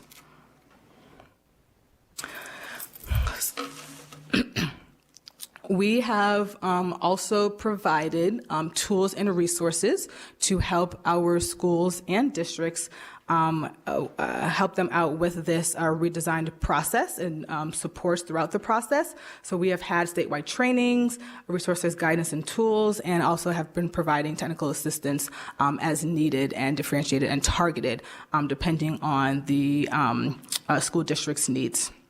This right here is what you are seeing is a Padlet, and this is where all of the tools and resources live. So there are specific tools and guidance documents for each one of the events to truly guide our district leaders to help them best support their schools with this redesign. So all of this, and it's updated as items change, and so all of this lives right here in this Padlet. And we have received great feedback that this is a great resource and a very helpful resource for districts and schools to then refer back to as needed. And finally, where are we now in terms of next steps for the SPP? So both the design team and the strategy team are continuing to meet on a regular basis to finalize the SPP based on learnings from this year and school leader feedback. The finalization of the SPP is tentatively scheduled to be completed at the end of this month. And so, again, that is tentative because as new information and context, as we continuously improve, we do want to make sure that we are, again, taking into account school leader and stakeholder feedback. But tentatively right now, the finalized process is scheduled to be completed at the end of this month. Then NDE will be sending out a memo to the field with finalized changes and updated resources and tools, and that is tentatively scheduled to be released in early June. And that will go out to our LEAs, who will then distribute using their own internal processes and systems to their schools. And the next school year, so school year 2022 to 2023, SPPs are then going to be due to NDE in fall of 2022. So those are next steps for SPP. And that wraps up the SPP progress and update. And I do have a few slides on the district performance plan, so the DPP. And so I can go through that and then take questions or take questions now. Okay, and I'm seeing Senator. Yeah, why don't you go ahead and just finish. Okay. Thank you, Chair. All righty. So the DPP, progress and update really quickly. You will see that this is a little less further along than the school performance plan work is. That is because based off of stakeholder feedback, they really wanted the design team and the strategy team to focus on the SPP. And so that is what we have been doing. And due to capacity, we weren't able to kind of do those both simultaneously, which was originally planned. But some DPP, just to review really quickly, as we did with the SPP, requirements and purpose. So per federal law, school districts and LEAs that receive title funding under our Every Student Succeeds Act must have a district plan that addresses specific components and is approved by the State Department of Education. In terms of state law, the hope, like the SPP for the DPP, is to streamline some state and federal requirements such that each district is not having to do multiple plans, but that we can have one streamlined plan that meets kind of all of the state and federal requirements. And so you can see here that the DPP could also be used to help our school districts meet several state law education accountability requirements, and there's just one example there. DPPs, like the SPP, on the school level, DPPs serve as the school district's roadmap that then is going to address the needs of their schools and outline their goals and specific action steps that the school district would take to improve student outcome. And this, like the SPP, is reviewed and updated regularly. The redesigned DPP process will also be in collaboration with school and district leaders as well, and we will also continue the design team and the strategy team and the design collaborative to ensure that we are getting that feedback to make these tools as useful and as streamlined as we can. Oh, sorry. The last thing before I move on to the next slide is to also just talk briefly about the difference between the DPP and a strategic plan. And so we know that districts also have their strategic plans, and those are usually 5-year goals, if you will. And so the DPP is really to be a more specific and detailed plan that will then help each district to get to the goals that are then outlined in their strategic plan.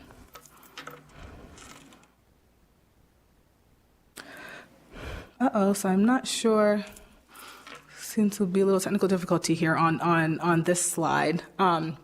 But these are the currently proposed design elements of the redesigned District Performance Plan, or DPP, and what has been shared and discussed with both the design team and the strategy team. And so I'm just going to go ahead and I'm going to read each one since it seems to be cut off. Not sure what happened there, so apologies for that. But one element is the flow, and so having an annual calendar for order of operation should be very clear to all. That is one design element. The second design element is that it's direct, so the most effective models direct districts and in turn schools to focus on a few common priorities. The second one is cohere, so what teachers do at the classroom level directly connects to plans for school, district, and state improvement, so ensuring that there's that alignment. A focus, the fourth one is focus, so focus on measured change in student, teacher, and school level outcomes. The fifth one is study.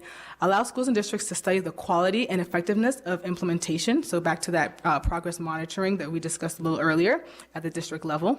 And then adapt. And this is one that our strategy team and design teams were added, because initially it was just kind of 5 design elements, but that last one, being able to adapt and allow for local adaptation and flexibility per each LEA, per each district context, is also a very important design element that our strategy teams and design teams also did mention.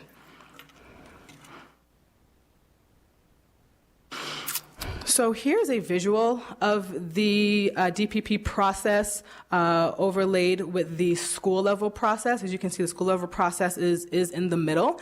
And this visual is just showing that the district planning process is basically the umbrella over then the school planning process. As a district planning process, it should be taking into account, again, the needs of the schools. So this is just a visual that is showing that continuous improvement process. And the next steps for the development of the redesigned DPP. The design team and the strategy team will continue to meet regularly to build out the DPP components and process. As I stated a little earlier, initially the idea had been to finalize the SPP while simultaneously building out the redesigned district performance plan.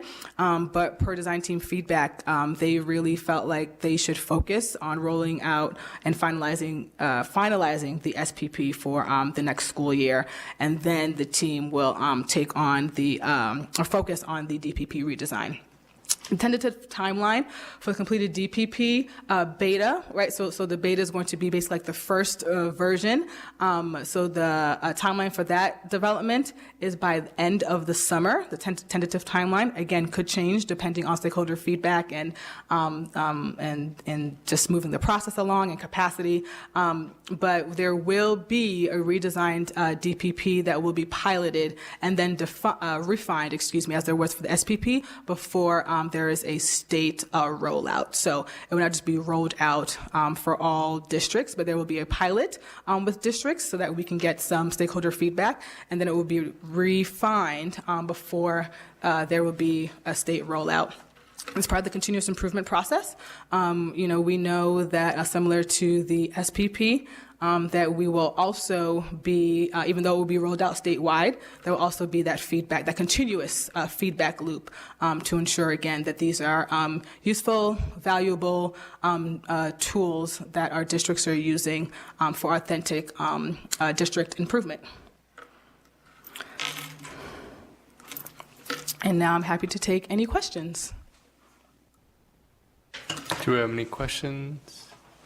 Yeah, Senator Buck. Thank you. Thank you so much, Chair Dennis.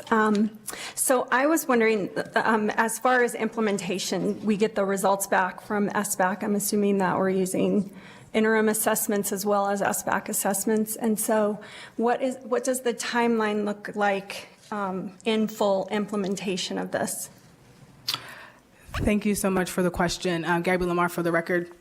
So yes, so the redesigned SPP, like I said earlier, we really wanted it to be a living, breathing document. So regardless of when it is submitted to the Nevada Department of Education right now, the due date for that is November. But we are in discussions with our school districts who are then, receiving feedback from their schools about adjusting that timeline. But regardless of when it is submitted to us, we know that this is just a snapshot in time for the school because the school is constantly using interim assessment, maps, right? So it's not just focused on SBAC data. That is something that we heard from our districts who are hearing them from their schools very clearly. So schools do have the flexibility to use what interim data they think is best and a best indicator of their students' progress, and then they should be updating then the SPP continuously. If I may, Chair. Yes. Go ahead. Thank you, Chair Dennis. So one other question, just as it relates to compliance. And so I've found that in doing these things for years is that just making them as simple as possible so that they're not compliance related. You got to have 6 people on the team. It's more about, getting to the root issues and submitting quality work. What are the plans to maybe share best practices? So say that there is a school that did a stellar plan, but it actually equates to results. What are the plans to share that? Awesome. Thank you so much for the question, Gabby Lamar, for the record. So the team is currently in communications on that. And so we know that sharing exemplars is something that we did hear from our district leaders that were hearing that from their schools because this is a new process. And so we will be sharing some exemplars. Now that everybody has been through the process for this current school year, we wanted CI teams, again, our continuous improvement teams, to really feel like they were owning the process and didn't feel like they needed to be, if you will, kind of kept in a box, if you will. And so now that we've kind of gone through this iteration, we will be sharing some examples about what an exemplar could look like, but also making it clear that we do want our CI teams to, you know, make this their own. The real let me see, what do I know? The real fun, right? And like the real improvement is in following the process, but that could look different for every school. So I hope that helps answer the question. So we haven't yet shared, but the plan is to definitely share. Thank you. All right, other questions? Anyone up north or in Zoom? Okay, thank you very much. Thank you. Then we'll go to Summer Stevens' presentation. Thank you so much, Senator Dennis. Summer Stevens, President of NAS and Superintendent of Churchill County School District, and also serve on some of those committees that Gabby was just speaking about. Also, I think maybe still in the room, CJ Anderson may be there. He has also been participating in some of this work. So I don't have a lot to add specifically, but I did just want to follow up on some of what was shared and say thank you to the Department of Education for the work on the process. I would add that I think what's exciting about the new process is that it's working to align and try to minimize the silos. That's the note I wrote down amongst the work that we do in an effort to move us towards this competency-based, personalized learning conversation that we're having and trying to tie some things together. The 2 points that I would like to make in relationship to the work, our district was part of the initial pilot.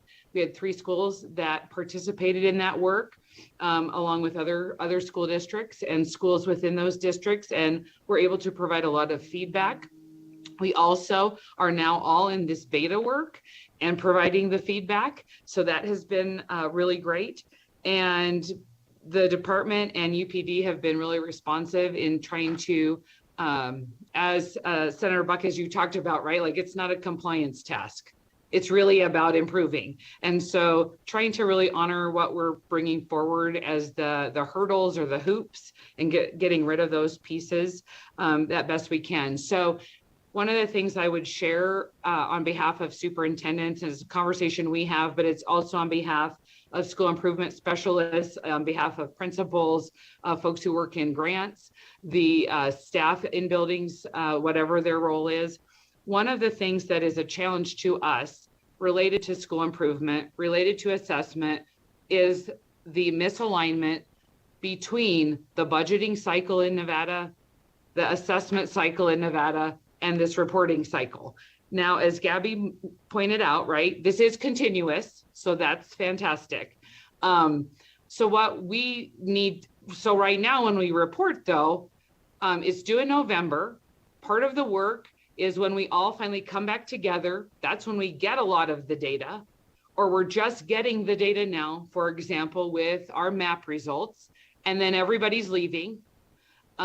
So the time spent to really analyze what's happened over the course of the year oftentimes doesn't happen for some districts because they don't have funding to bring people in over the summer. Or as we just learned, people have literally, they need time to kind of regroup themselves and care for themselves and be able to come back in the fall. So we don't do that until the fall, where we can really dig in, which is well after the time we should be deciding what supports and resources we need to put in place for the strategies we need to put in place. And the budget was due now for the resources we need in August. And then we're going to tell you in November what our plans are. So it's kind of like a weird cycle. So we just need to think about that as we move forward as a state. If all of that's lined up in a way that makes sense, or how we get into the space to have ways to adjust and adapt. Because right now, also with the way that grants work, which grants are great to support resources, for our needs related to the things that we come across as we do this work in improvement. But sometimes we can't spend our funds until we can revise a grant, until it gets approved at the various levels. So sometimes that creates a bit of a roadblock. So just that alignment piece or misalignment. And then also the question was asked about sharing best practice. So this work tied also with the work that's happening, and I believe it's going to come up in a future agenda that you have around the competency-based personalized learning conversations and how that's progressing from the Blue Ribbon Commission moving forward. Those communities of practice or those networking opportunities that we can create in our state are going to be really key also, in addition to those exemplars of actual documents, if you will, are going to be so important for all of our school districts. And I just would like to share, we love the support that we can get from the legislature, anything that can help us run those networks or those community of practice that help staff, help teachers, help principals, help district staff engage with one another, creating opportunities to do that in whatever ways are possible, to fund those, to get people together in whatever ways are possible, to talk with one another, share with one another, not just seeing the paper version, but really engage in dialogue. So we would support anything that you also can support moving forward for school districts. But I know CJ is also possibly still in the room. And so if he is, I would ask if he has anything else from the NAS perspective to share at this time.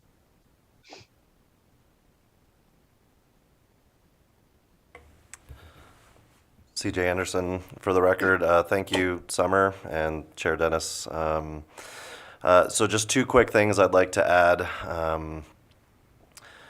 Number one is I can't speak highly enough about the organization of the rollout of this effort that we've done.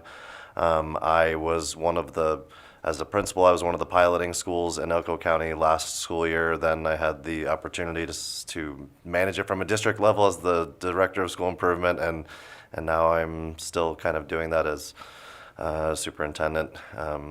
So what I've noticed is prior to a mass, here's how we're doing it, there was a ton of thought put into it. There was a lot of conversation was evident, and the resources that were provided in support, that rollout was exceptional, and I think it's part of the reason why we're, I anyway, am very supportive of it. I think a lot of people were able to latch on to it. We've seen good preliminary kind of, I don't want to say results yet, but good kind of feedback from administrators and schools in our communities in Elko County. And so I would just encourage any effort that we're trying to put forth at a state level. Really, this type of thoughtful the rollout is wonderful, and it's much appreciated by NDE and their consulting partners. The other comment I'd like to make is in regards to, I believe it was Senator Buck's question about by using exemplars and finding schools that are having success with so many other things to have immediate success in these types of efforts, especially in a new beta rollout, that sort of thing.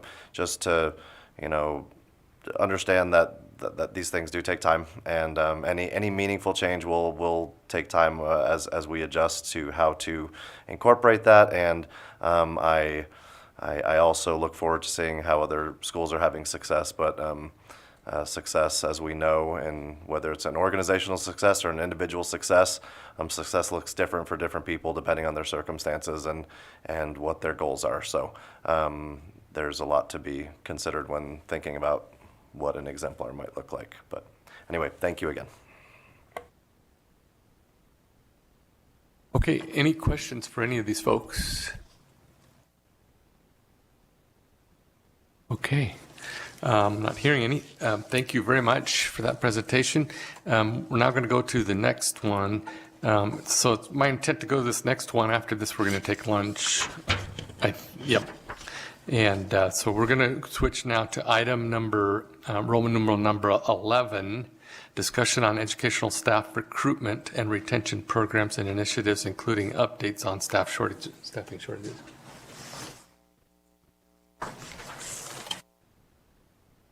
My apologies, Chair Dennis. Our staff is not here yet from the Commission on Professional Standards. They were prepared to present after lunch. Oh, okay. So hold We on. can do the boards, councils, and commissions presentation if you would like that at this time. Okay, so hold on 1 second. Then we're going to pause so I can take a look at the agenda.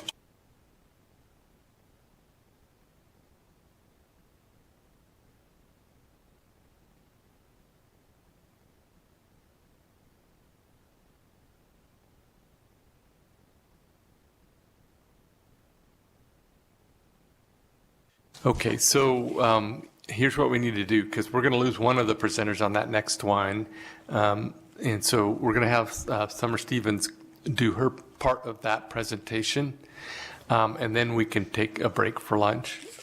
And then we can then continue that item when we come back from lunch.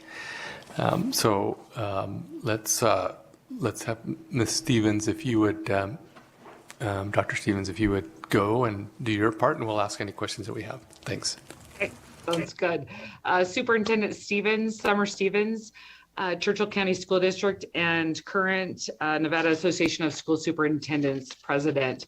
Mine is really, really short, but important. I just wanted to really support. You're going to see a lot of great documents after lunch.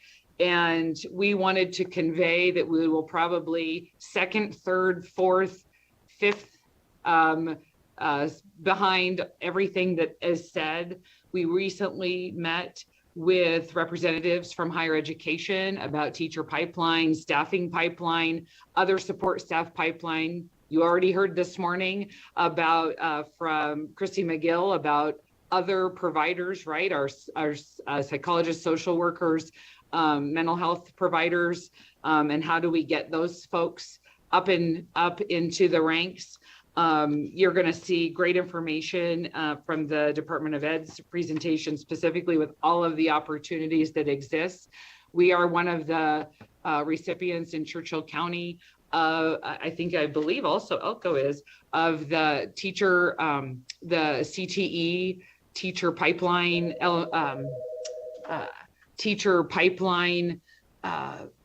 grant that's coming up this school year and next to actually hire a teacher for teaching and training in the CTE programs.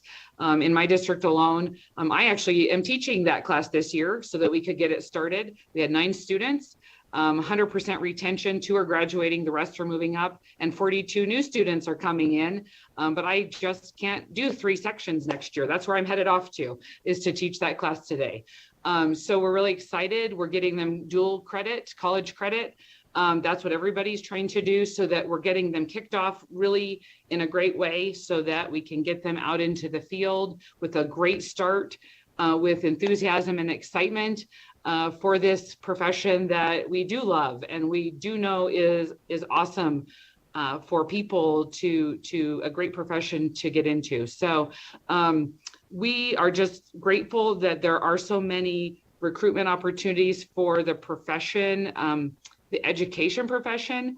We do also want to continue to advocate. We know there is legislation, in NRS for our critical fill situations. And we want to continue to be able to fill our needs, not only with the professional licensures, but our licensures with bus drivers, with other areas. We are desperate to fill all of our staffing in our schools. And I think obviously you all work in all kinds of fields. Everybody needs employees. And we are in that same situation in schools. We need people to be able to be in our like school safety, school security, being able to be available to kids for help.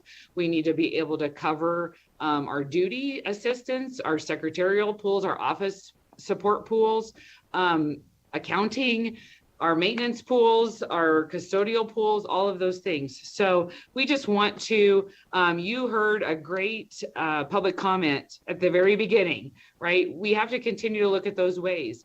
Ed Week had a report last week, I believe it was, that was looking at salaries, for example. And Nevada kind of falls, I would say, in the middle of actual average salary. When you look at that what they posted. But when you look at over the last 2 years, Nevada was one of 3 states that's going backwards, though, in keeping up. One of 3 out of all of the states. And so we know we have some challenges that we're going to have to take a look at. And, you know, my district's one of those. We're preparing our budget for next year and looking at our ending fund balance. I'm going to be at 4.01% ending fund balance with what I'm presenting to my board next week. That's literally at the bare minimum of what I can have. I have those ESSER funds and that's great, but it's going to go away. And so that's going to be our challenge long-term. The inflation, all of those pieces, we've got to keep looking for solutions. Those folks who've served on all these committees, these different people who are going to present to you have fabulous ideas. We're out there recruiting. We're growing our own. We're growing our own instructional assistants, paraprofessionals, people in other jobs to become teachers. We're growing our teachers into leaders. We're growing our leaders into central office folks.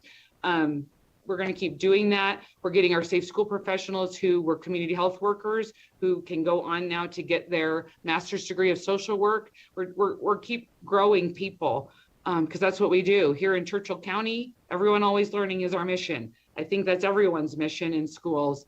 But we really thank you for all of the support you can keep giving to our districts in any way possible. And we're grateful to the presentations that are going to come after lunch.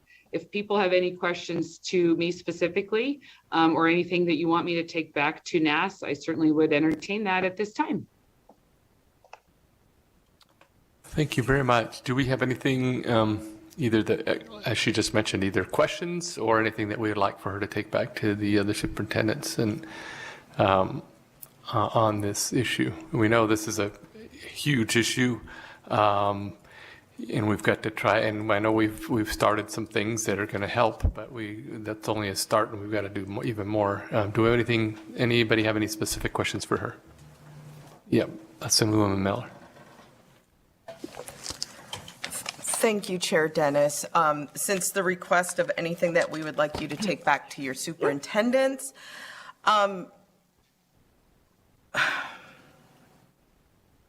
again, if we had ever had any efforts on retention, we wouldn't be in this predicament right now. As you know, we're doing all these backflips and thousands of things to try to get people in the door, lowering the standards, doing everything we can without acknowledgement of the real, again, the lack of money. And again, when we look at having some of the largest class sizes in the country, where that salary goes. And when we're looking at support staff, and we forget to include in the conversation that I know the general public assumes that support staff is probably working 8 hours a day, getting paid for 50 hours a week, but they are not. In some cases, they're getting paid for 3 hours a day for 180 to 185 days of that year. But the bottom line is, you know, we've heard educators, and that includes everyone in a school building, say it for decades now: working conditions and pay. So while superintendents don't have as much control, maybe, I believe they could, but as much control over pay and salaries, I think superintendents absolutely have control over so much of working conditions. So that's what I would ask for you to take back to your fellow superintendents. Again, making sure that our staff is supported, that they're treated respectfully, and that the countless things that are put on everyone's plate that don't actually align or support directly student achievement, whether that's academic or social achievement and development, that those things are removed so that we can get to the core of the real reason why educators are there in the building, for the social and academic growth. So if you could take that back in a nutshell, that would be great. Thank you so much, Superintendent. Assemblywoman Miller, thank you. Thank you for that. I certainly will do that. And, you know, I've been on here now 3 months in a row. You're probably tired of hearing from me, but, you know, I think we're on the same page in that regard, right? Like we have to stop adding all the stuff, and we got to get to the heart so that we can remove all of that from the plates for sure. So we're like-minded in that regard, and I certainly will take that back and make sure that it's very, very known that's what we all want to focus on. And I'm going to hold you to that because I'm going to tell everyone, Superintendent Stevens said she told you, so now we're looking for. Thank you so much. Thank you, Dr. Stevens. Thank you. We appreciate you being able to come back each time, and we respect your opinion and those of your organization, as well as all the other stakeholders that we've been trying to involve in these discussions. So thank you very much. Any other questions? Not hearing any. So thank you very much for being with us today, Dr. Stevens. And we are going to then take our lunch break for 30 minutes. We are at 12.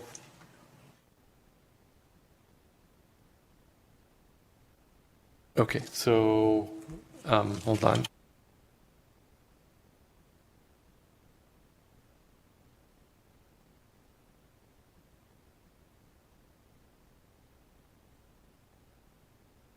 Okay, we're going to, instead of 30 minutes, we're going to do 40 minutes. So we will be back at, let's see, right now it's about 20 till, so 10 after, so 20 after, does that sound right? 20 after. Yeah, 20 after 1, we will continue. So we will be on break until 1:20.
Okay, well, we're back on the record. We are still on item number, let's see, we are on item number Roman numeral 11 on the discussion on educational staff recruitment, retention programs, and initiatives, including updates and staff shortages. We heard the NAS presentation before we went to lunch, so now we're back, and we have here with us, let's see, where am I at?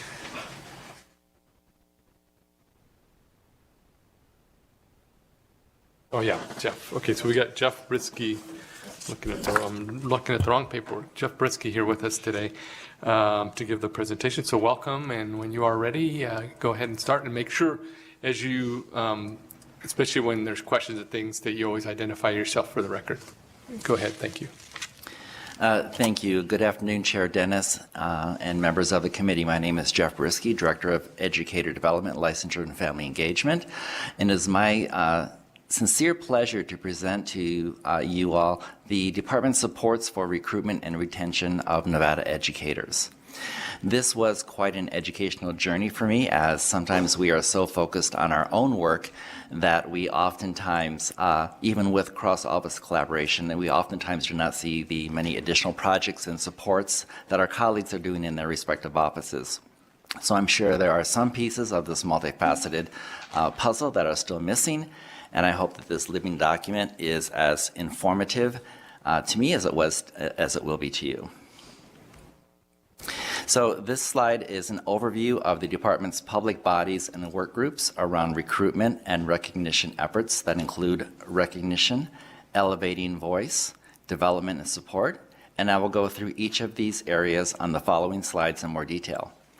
You will notice that each one of these is color-coded to show how they are funded. So we have blue for state funds, green for federal funds, purple are Title IIA funds, and the gradient boxes are braided funds.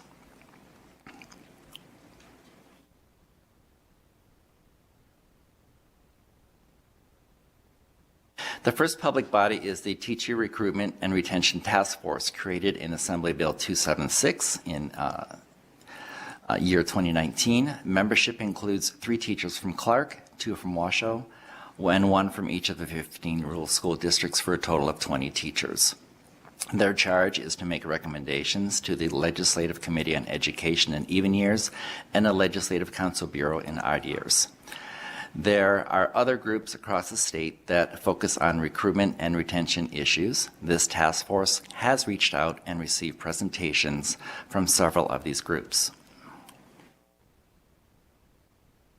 The second group is the Teacher Pathways Task Force. Membership here includes Nevada System of Higher Ed, deans, department chairs, district superintendents, and directors of human resources.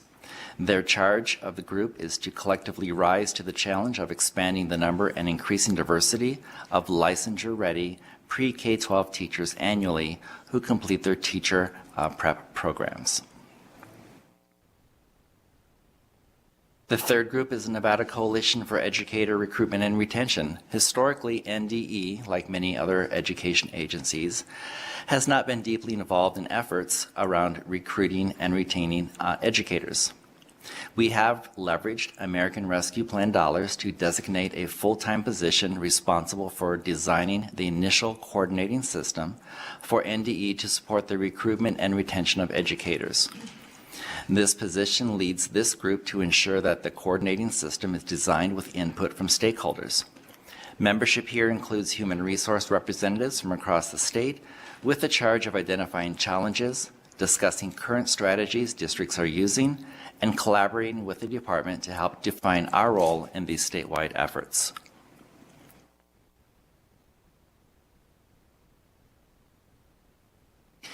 The department convenes additional work groups for a variety of specific topics, including the development of an exit and working conditions survey, implementation supports for the Nevada Educator Performance Framework, and a web page redesign specific to recruitment and retention. This is an overview of programs and grants supporting recruitment to the profession. They are Teach Nevada Scholarship, Incentivizing Pathways to Teaching, Nevada Institute on Teaching and Educator Preparation, Nevada Educator Preparation Institute and Collaborative, Nevada Institute on Educator Preparation, Retention, and Research, and our Teacher in Training Grow Your Own programs. I will go over each one of these in more detail.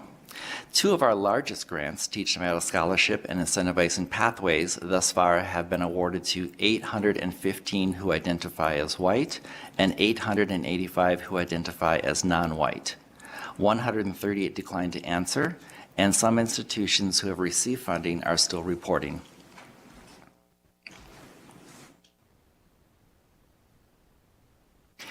This is a table summary that shows the funding source, amount, and impact of teachers created or on their way to certification to date. We could roughly extrapolate the student impact as well by taking each number that represents a teacher or soon-to-be teacher and multiplying by the number of students the teacher will impact.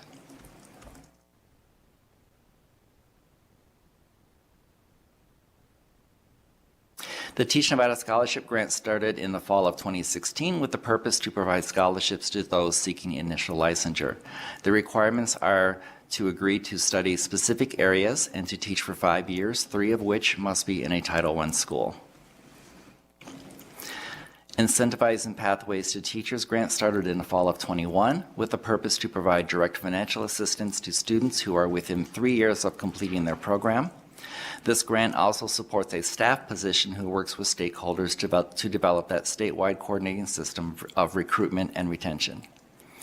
We have also worked with NSHE institutions to expand this program to assist candidates who are enrolled in social work, mental health, counseling, and school psychology preparation programs. NITEP welcomed its first students in 2019 with a multifocal approach, including enhanced preparation through programming, research, and knowledge dissemination.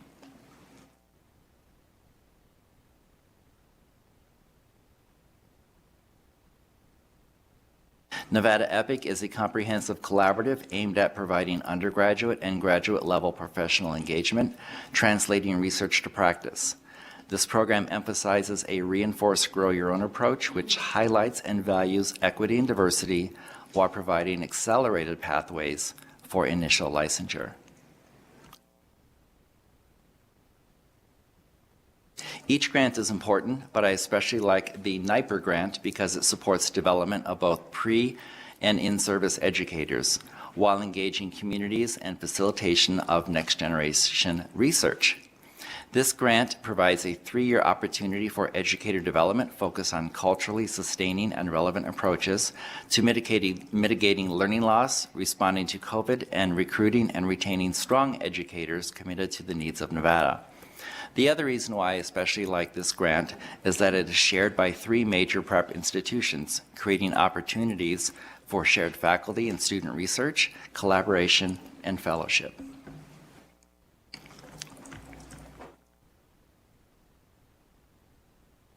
Supported by our Office of Career Readiness, Adult Learning, and Education Options, teacher and training programs currently exist in Churchill, Clark, and Washoe counties. This grant supports the expansion into rural and urban schools, which will bring greater access to more students. These Grow Your Own programs afford students the opportunity to earn up to 24 semester hours of education and core coursework before entering the workforce as a paraprofessional in schools and giving them a jump start with their teacher prep program, thus graduating sooner and obtaining their teacher credentials sooner.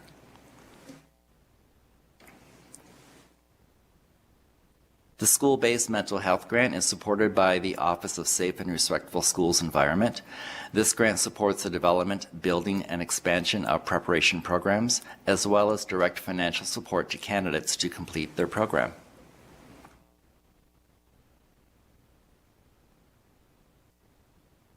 The department is developing an educator talent pool of recommended individuals that includes National Board Certified teachers and previous award winners to participate in active work groups or public councils. And also to identify additional educators that may be eligible for statewide recognition, such as Nevada Teacher of the Year, the Milken Educator Award, Recognizing Inspirational School Employees Award for support staff, Purple Star and Blue Ribbon School Awards, and Content Area Presidential Awards for Excellence. Of note, there is a steady increase in the number of rural educators applying for and being nominated for these recognitions. As key stakeholder groups, the primary purpose of the Superintendent's Teacher Advisory Cabinet, STAC, and Principal Advisory Cabinet, PAC, is to provide insight and feedback to the department on initiatives and opportunities.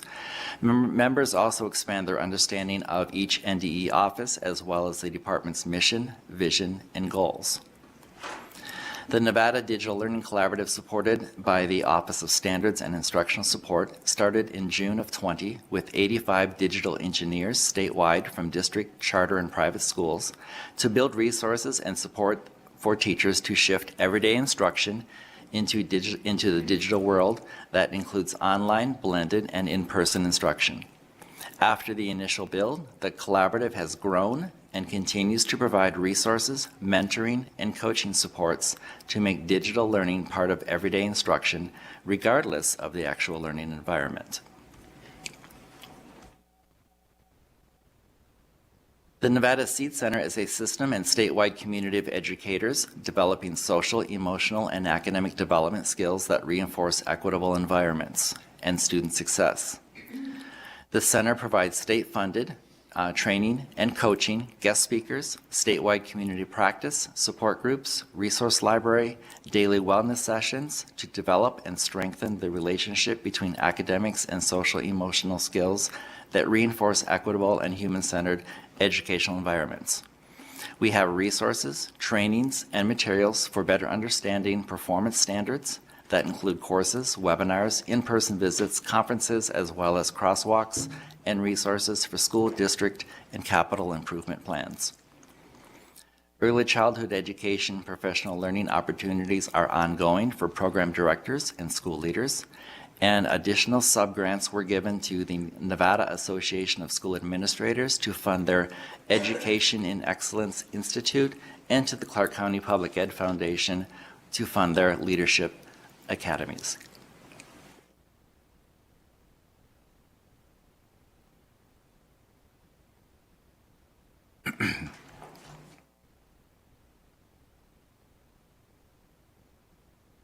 Supported by the Office of Student and School Supports, this grant funds 3 networks.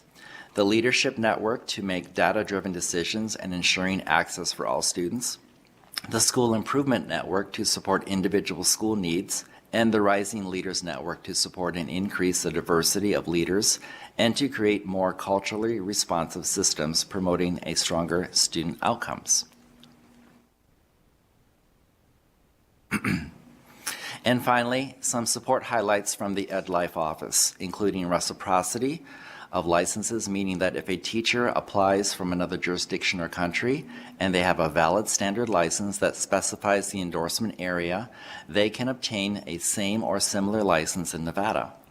A major project that our team has nearly completed is the development of qualification sheets that decipher the sometimes complicated regulation language that can be used by teacher candidates, current teachers, and college advisors to determine required coursework and qualifications for each license or endorsement type.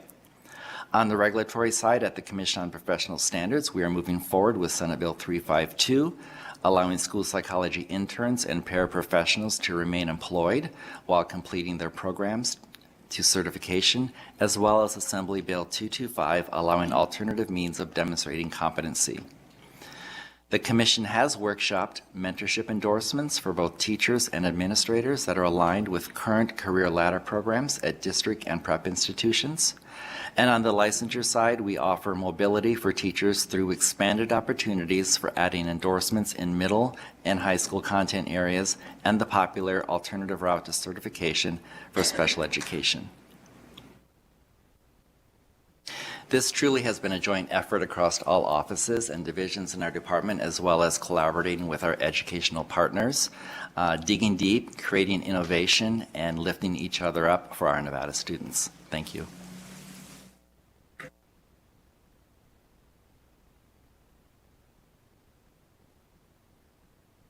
Okay, do we have any questions? Actually, I'm going to start off with a question because I just had one of the, let me see if I can find it. One of the slides talked about incentivizing pathway to teaching. That one. On there it talks about provide tuition assistance and student teaching stipends to students who are currently enrolled in traditional pathway preparation programs. Explain how that works, because I had somebody the other day, I was talking to somebody about that. The student teaching is always a big thing that comes up, and one of the things that we passed last time was for people that are working in a district, and there's some help provided there, but for people that are just in like these traditional programs, what does that consist of when they get help in this way? Because, you know, the big thing is with the student teaching is that they have to basically be full-time doing that, and they can't be working and doing other things, so it's a big sacrifice. So how do these stipends work to help those teachers in the traditional programs? Thank you for the question, Jeff Brisky, ND, for the record. I love that question because the only way to move Nevada forward is to provide free tuition for teachers and to provide paid student teaching, in my opinion. And this incentivizing pathways to teaching does provide paid student teaching in a sense. We offer tuition assistance they can receive at any time during their last 3 semesters.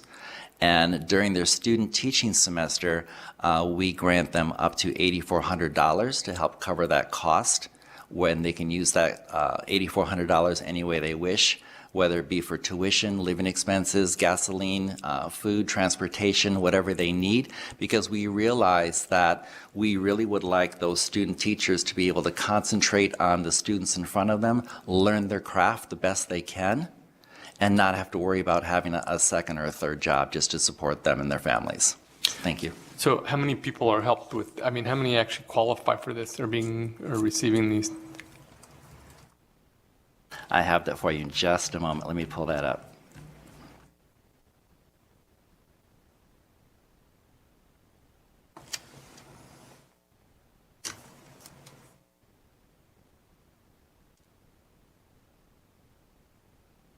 While you're at it, because I agree with your statement that, you know, we've got to, if we want more teachers, we have to provide all the helps that they need to be able to do that. And, you know, the student teaching is one area. You know, like you said, even just the, you know, tuition to incentivize them to do it are all things that we could do. So what I have here, as I mentioned before on an earlier slide, with Teach Nevada and Incentivizing Pathways together, I had 815 who identify as white, 885 who identified as non-white, so roughly 1,700 students have been helped.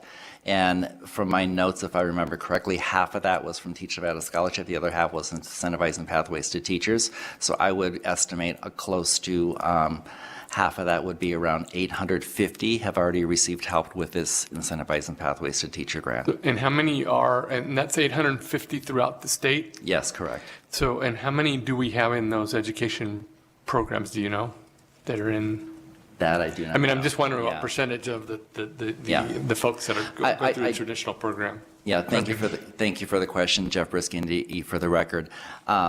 Out of those universities that did apply, UNR, UNLV, Nevada State, Western Governors University applied for one semester. We also had Great Basin, University of Phoenix, I believe, applied for 8 slots, 8 scholarships, because they do have a presence here and they do train Nevada teachers. On those applications, we were able to grant all of their requests. So what I did ask for is to give me the number of teachers they currently have in their program, and we'll see if we can grant all of them, and we were able to grant all of their requests. So out of the 850, I would say that's probably how many they currently have in that program in the final 3 semesters. So anybody going through this now, that issue of the student teaching wouldn't be an issue? I mean, are they all getting a stipend? Of those 850 are getting stipends? Yes, and I want to put a qualifier on that. Because of financial aid restrictions, some students do hit their ceiling for cost of attendance, and some of those stipends did have to be reduced. I see. Okay. All right. Thank you very much. Any other questions? Yes, Simon Thomas. Thank you, Chair, and thank you for the presentation. I do appreciate it, especially when we're talking in reference to recruitment and retention of our educators. My question actually has to do with the retention part of it. We have a lot of educators, for whatever reason, with their principals that have been let go.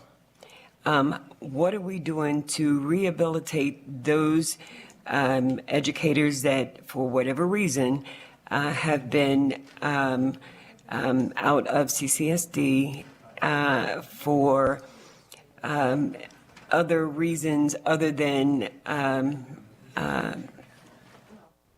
violence or any of that, just a personality differences. And when they do have, they want to go on to another school, they have to take the baggage with them of why they were let go in the first place. And a lot of times they're written up unjustly. So, and especially when we're talking about what are we looking at as far as teachers, educators in, especially in CCSD, as far as I think I heard the number of over 1,000. So, you know, we have educators that actually can do the work that we've let go. How do we get them back into the system? Thank you for the question. This is Deputy Superintendent Jessica Todman for the record. To our knowledge, Clark County School District is the only district that posts its separation information to any public information whatsoever. We are aware through that data that they make transparently available that over 1,500 educators have separated from the district this year. With that said, we do not know whether they were let go or whether they departed. That is not information that we would be privy to. And the matter of people being employed or not is of local control. So that's not something that we would engage in specifically. Thank you for that answer, but I also have data indicating that HR has submitted that information to me about teachers, educators that CCSD have let go. So I would suggest, you know, just for the record, please look at HR and ask them. Thank you. Thank you. Other questions? Assemblywoman Miller. Thank you, Chair, and thank you for this presentation. I echo the sentiments, too, that the focus needs to be on retention. And so I'm going to ask some very specific questions about retention. So with this plan, or these plans, these programs, so what are the actual measurable, quantifiable goals that you have in place? So how do we know that these plans are working? Is there a goal for how many teachers will be trained up? Is there a goal for how many will enter the profession in our Nevada public schools? And also, what is the goal around retention? Because statistics and everything else we see right now literally say that no matter how many teachers we train up today, they will not be here 3 to 5 years from now. So does the department have goals for that? Because otherwise we stay on this hamster wheel, churning and churning. We have to get to, so first is, what are those measurable goals? And also, I'll get to retention in a second. So first, if you could answer about what are the goals? So thank you for that question, Jessica Todman, for the record. At this time, as I noted, CCSD is the only one who posts this type of data, so we don't have a way to track teacher retention in the state, period. That information is not currently available. However, we have recommended to the chair for his consideration for June that partner, Data Insight Partners, has been contracted by us to try to build that data system for the state and create a public-facing data dashboard.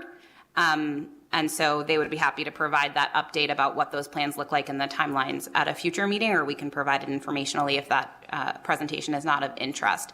But those data around who's in the pipeline, right, to that specific question of who's in our higher education systems right now, who may be ready to graduate, who may be licensure ready, none of that data is something we have. All we have is if we request that information from the institutions of higher education, which we sometimes do, they can let us know who's in their pipeline within reason, and they don't collect that data consistently at a system level, so that's institution by institution. And then in addition, we have the static data that we get about educator assignments with count day, which of course can be very changing after October 1. So we are working on building those data systems, but we don't have measurable goals because we don't have benchmarks at this time, unfortunately. Okay, so my question was, what were your goals? We set goals before we collect data. So my question was, for the department, what is your goal? How many is there a goal? And that's like a yes or no question. And then secondly, if you have those goals, what are the goals? What is the goals? How will you know that these programs or the department is being successful? Is there a certain number of people that you plan to train and measure how many enter our Nevada public schools? So it shouldn't be data before goals, it should be goal before data. Jessica Todman, for the record, no, we do not have goals because we do not have benchmarks. And when the department undertakes goal setting processes, as we do in our 5-year strategic plan, we do it based on benchmarks. So opposite of what happens in the schools. Okay, so my next question is with retention, it seems to be very little. So we get to page 20 and there's some retention efforts. And on there, I see the retention efforts of enhancing career ladders and expanding opportunities for endorsements. But honestly, when I read expanding opportunities for endorsements, that literally says more time, more work, more money for an educator to expand in order to get that endorsement. We know that, again, for many, many years, educators keep saying the same thing, that it's pay, it's working conditions, and that it's respect. And that respect goes for multiple different areas. So I guess I'm asking too, when we hear educators, the people who are leaving saying these are the 3 main categories, and yet we see these retention efforts, how do they align? Because there doesn't seem to be an alignment between what the educators are saying that they need and what's actually happening. And again, if we know we're losing most people between 3 and 5 years, what's being done to maintain those people between that 5 or 10 year mark or more when they really have that experience?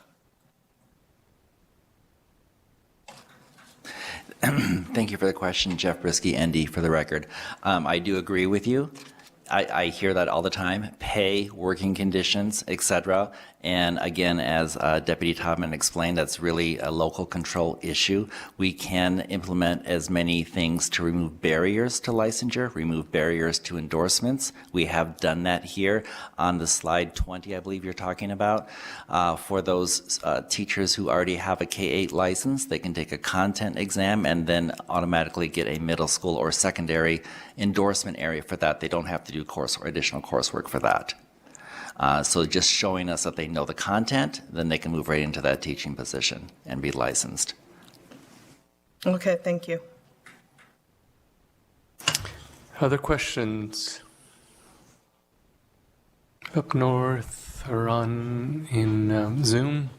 No. Okay. What? Oh, Superintendent Ebert? Were you going to make some comments? If it's all right with you? Yes, Mr. go Chair? ahead. Thank you. So I'd like to expand on the conversation. You got to identify yourself for the record. Thank you. Superintendent Joan Ebert for the record. I'd like to expand on the questions and the conversation that was had here this afternoon, especially around recruitment and retention. As staff had indicated, when you look, back and forward, we are building out a data system so that we have more information, better information to make decisions. I will tell you, though, the work that was presented, when we look at the data that has already been out there, there traditionally is prior to the pandemic, 2,300 teachers annually that either retire because it's, that they've done great service, they get to retire, and or people leaving the profession, to your point. NSHE has been producing 800 teachers that same time frame. And so through that data, as well as the data that we know nationally and here locally, when you participate at higher education and do your student teaching, you're likely to teach 20 miles from where you did your student teaching. And so using those two pieces of data, our Grow Your Own program, the goal is to create the pipeline working with Nevada State College specifically. They've done a phenomenal job. The teaching and training that you saw earlier, that a lot of that work has come out of the working with Nevada State College. And so the high schools now, and I loved hearing Superintendent Stevens talk about how she is teaching those courses. Right? Grow Your Own, making sure that those teachers now, when they graduate from our institutions, they do their student teaching in our schools, that they actually will stay with us.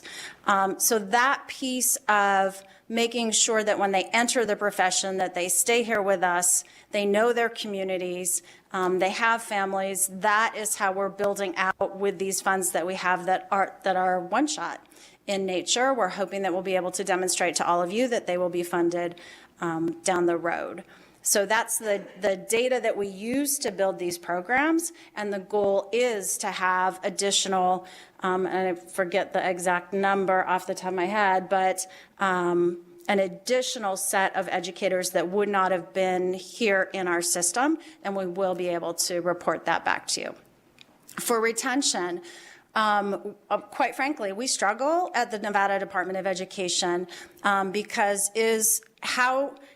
what are the levers that policy, because we're the policy people, right, within the state, what are the policies and levers that we have as the Department of Education to support school districts in retention? That has been an issue in our state. I actually was with the folks from Harvard last week who came to Southern Nevada in 2016, looked at the data specifically in the Clark County School District, and the data show that it is a retention problem. It is not a recruitment problem that Southern Nevada has. It is a retention problem.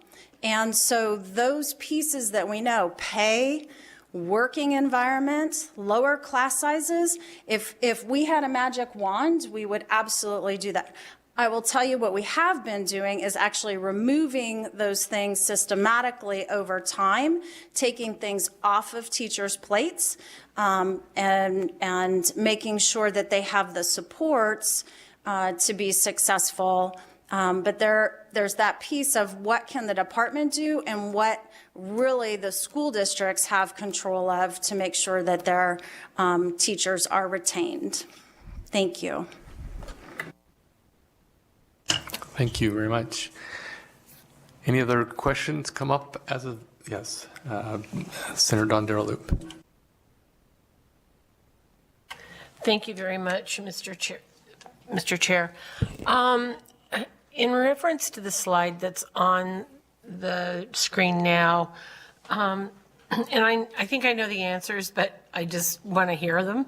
I continue to get emails, and I'm sure we all do, that reference reciprocity of license and the issues and how long it takes to get the license. And I get here and I can't get my license. And I recognize some of those are local issues and some of those are state issues, but could you clarify that? And then the second part to my question is in retention of employment where they have to stay and work. Is there any thought or any discussion to them having to work longer than 2 years, possibly 3 or 4, because we all know that we lose most of the teachers between the first and the 5th year, first of all. And while we may not want to go all the way to the 5th year, the first 2 years are, when you go through the unconsciously unskilled program, then the consciously unskilled program, you've got to teach 3 years before you get there. So 3 or 4 years. Has there been any discussion into asking teachers to teach longer in the payback program?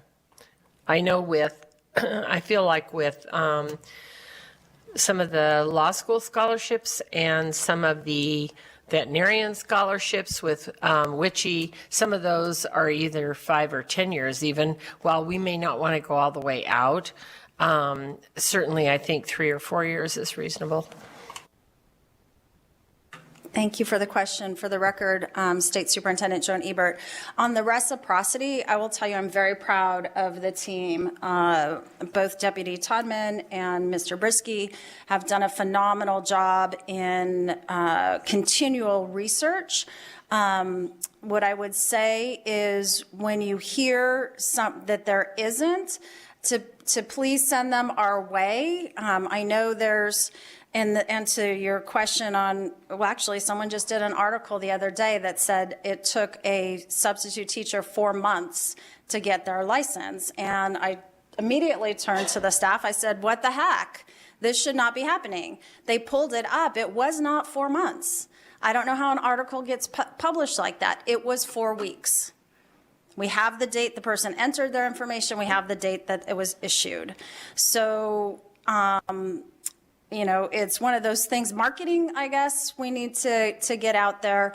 The department, the team, especially this time of year, 7 days a week. We have staff working 7 days a week to make sure that we can hire the districts, can hire teachers and get their licenses quickly. I will tell you that the law does have components, the specific coursework for, the official name for the course. Parent involvement, family engagement. So even though we have reciprocity, I think that too gets conflated sometimes. We take all their coursework, we say, hey, great, you can be a math teacher, but you still they still have the provisional because they, in law, are required to take that course. So, sometimes people get confused. It's not full reciprocity, like, hey, you're clear, but you do have to take the course that has been mandated by the state of Nevada. So very proud of the class team. I also want to say, give a shout out to Director Tagliotti, because I call him quite often. All of the background checks go to their work, and they do it by hand. And I know, thank you, as a legislature, you approved funding for them to automate. But he has been a very good partner in understanding when we need to have the educator licenses or nursing licenses, whatever the case may be, the background checks done. He does prioritize those over other licenses that are for recreational uses. So I do want to give a shout out to them because they've been very responsive. And thank you, Jeff Brisky, ND, for the record. Part 2 of your question, I believe, was the clawback and how many years it takes. Currently, the Teach Nevada Scholarship has a 5-year requirement. You must teach in a Nevada public school for at least 5 years, 3 of which must be in a Title I school, and along with some other parameters around that, like effective evaluations, etc.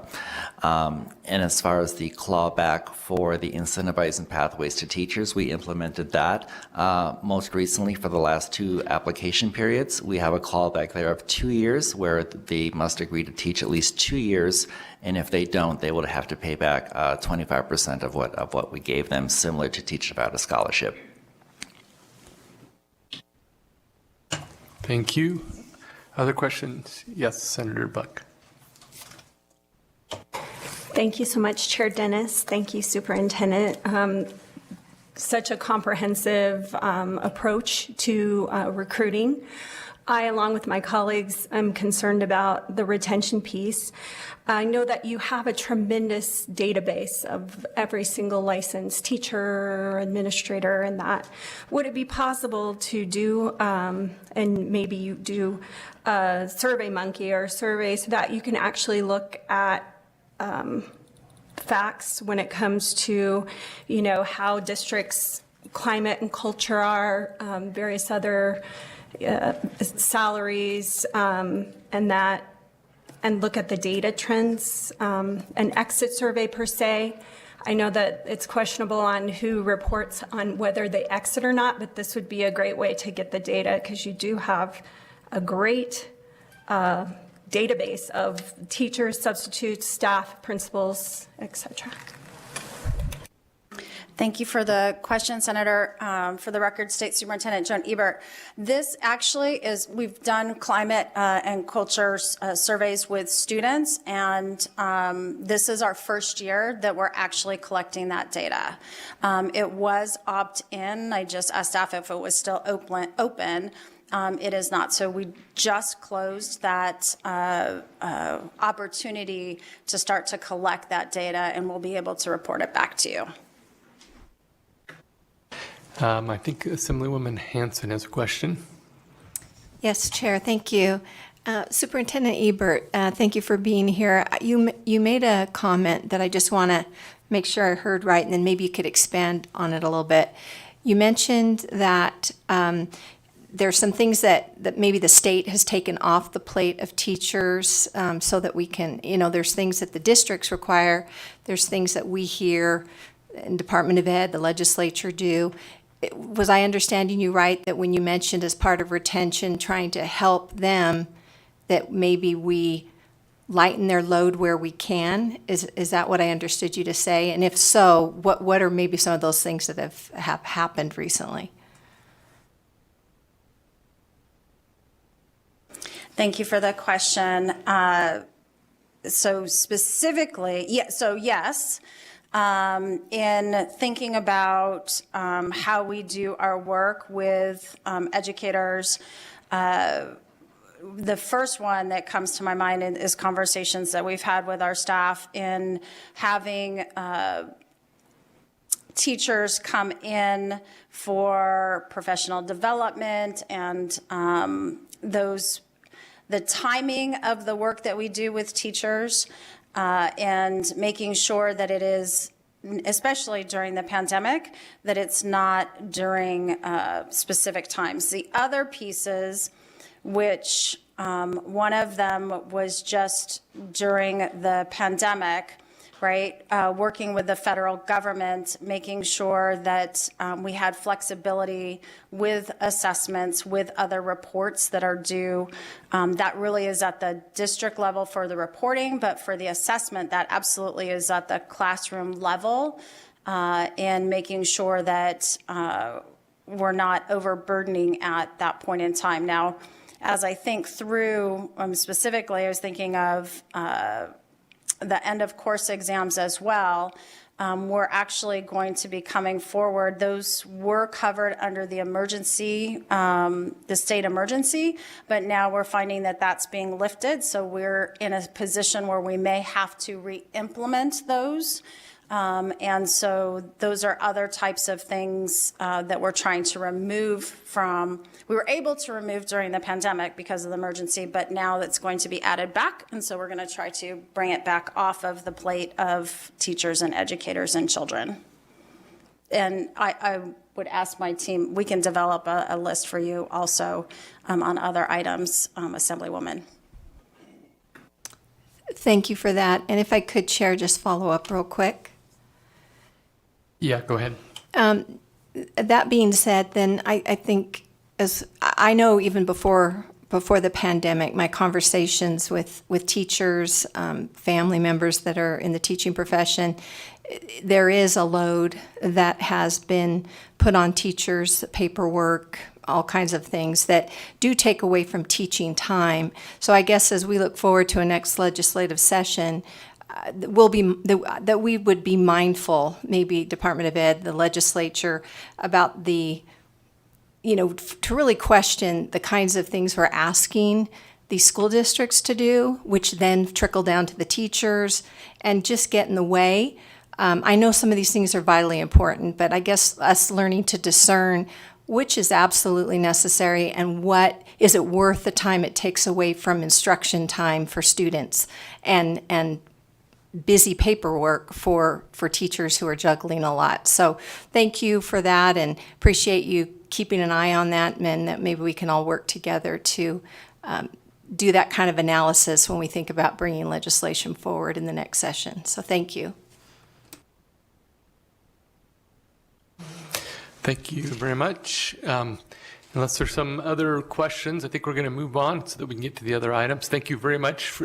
Great presentation, something that we all think about and need to do something. And so hopefully we got some good ideas from that we can, as we move forward. So thank you. We're going to now move to item number, let's see, let me make sure. We are going to item number Roman numeral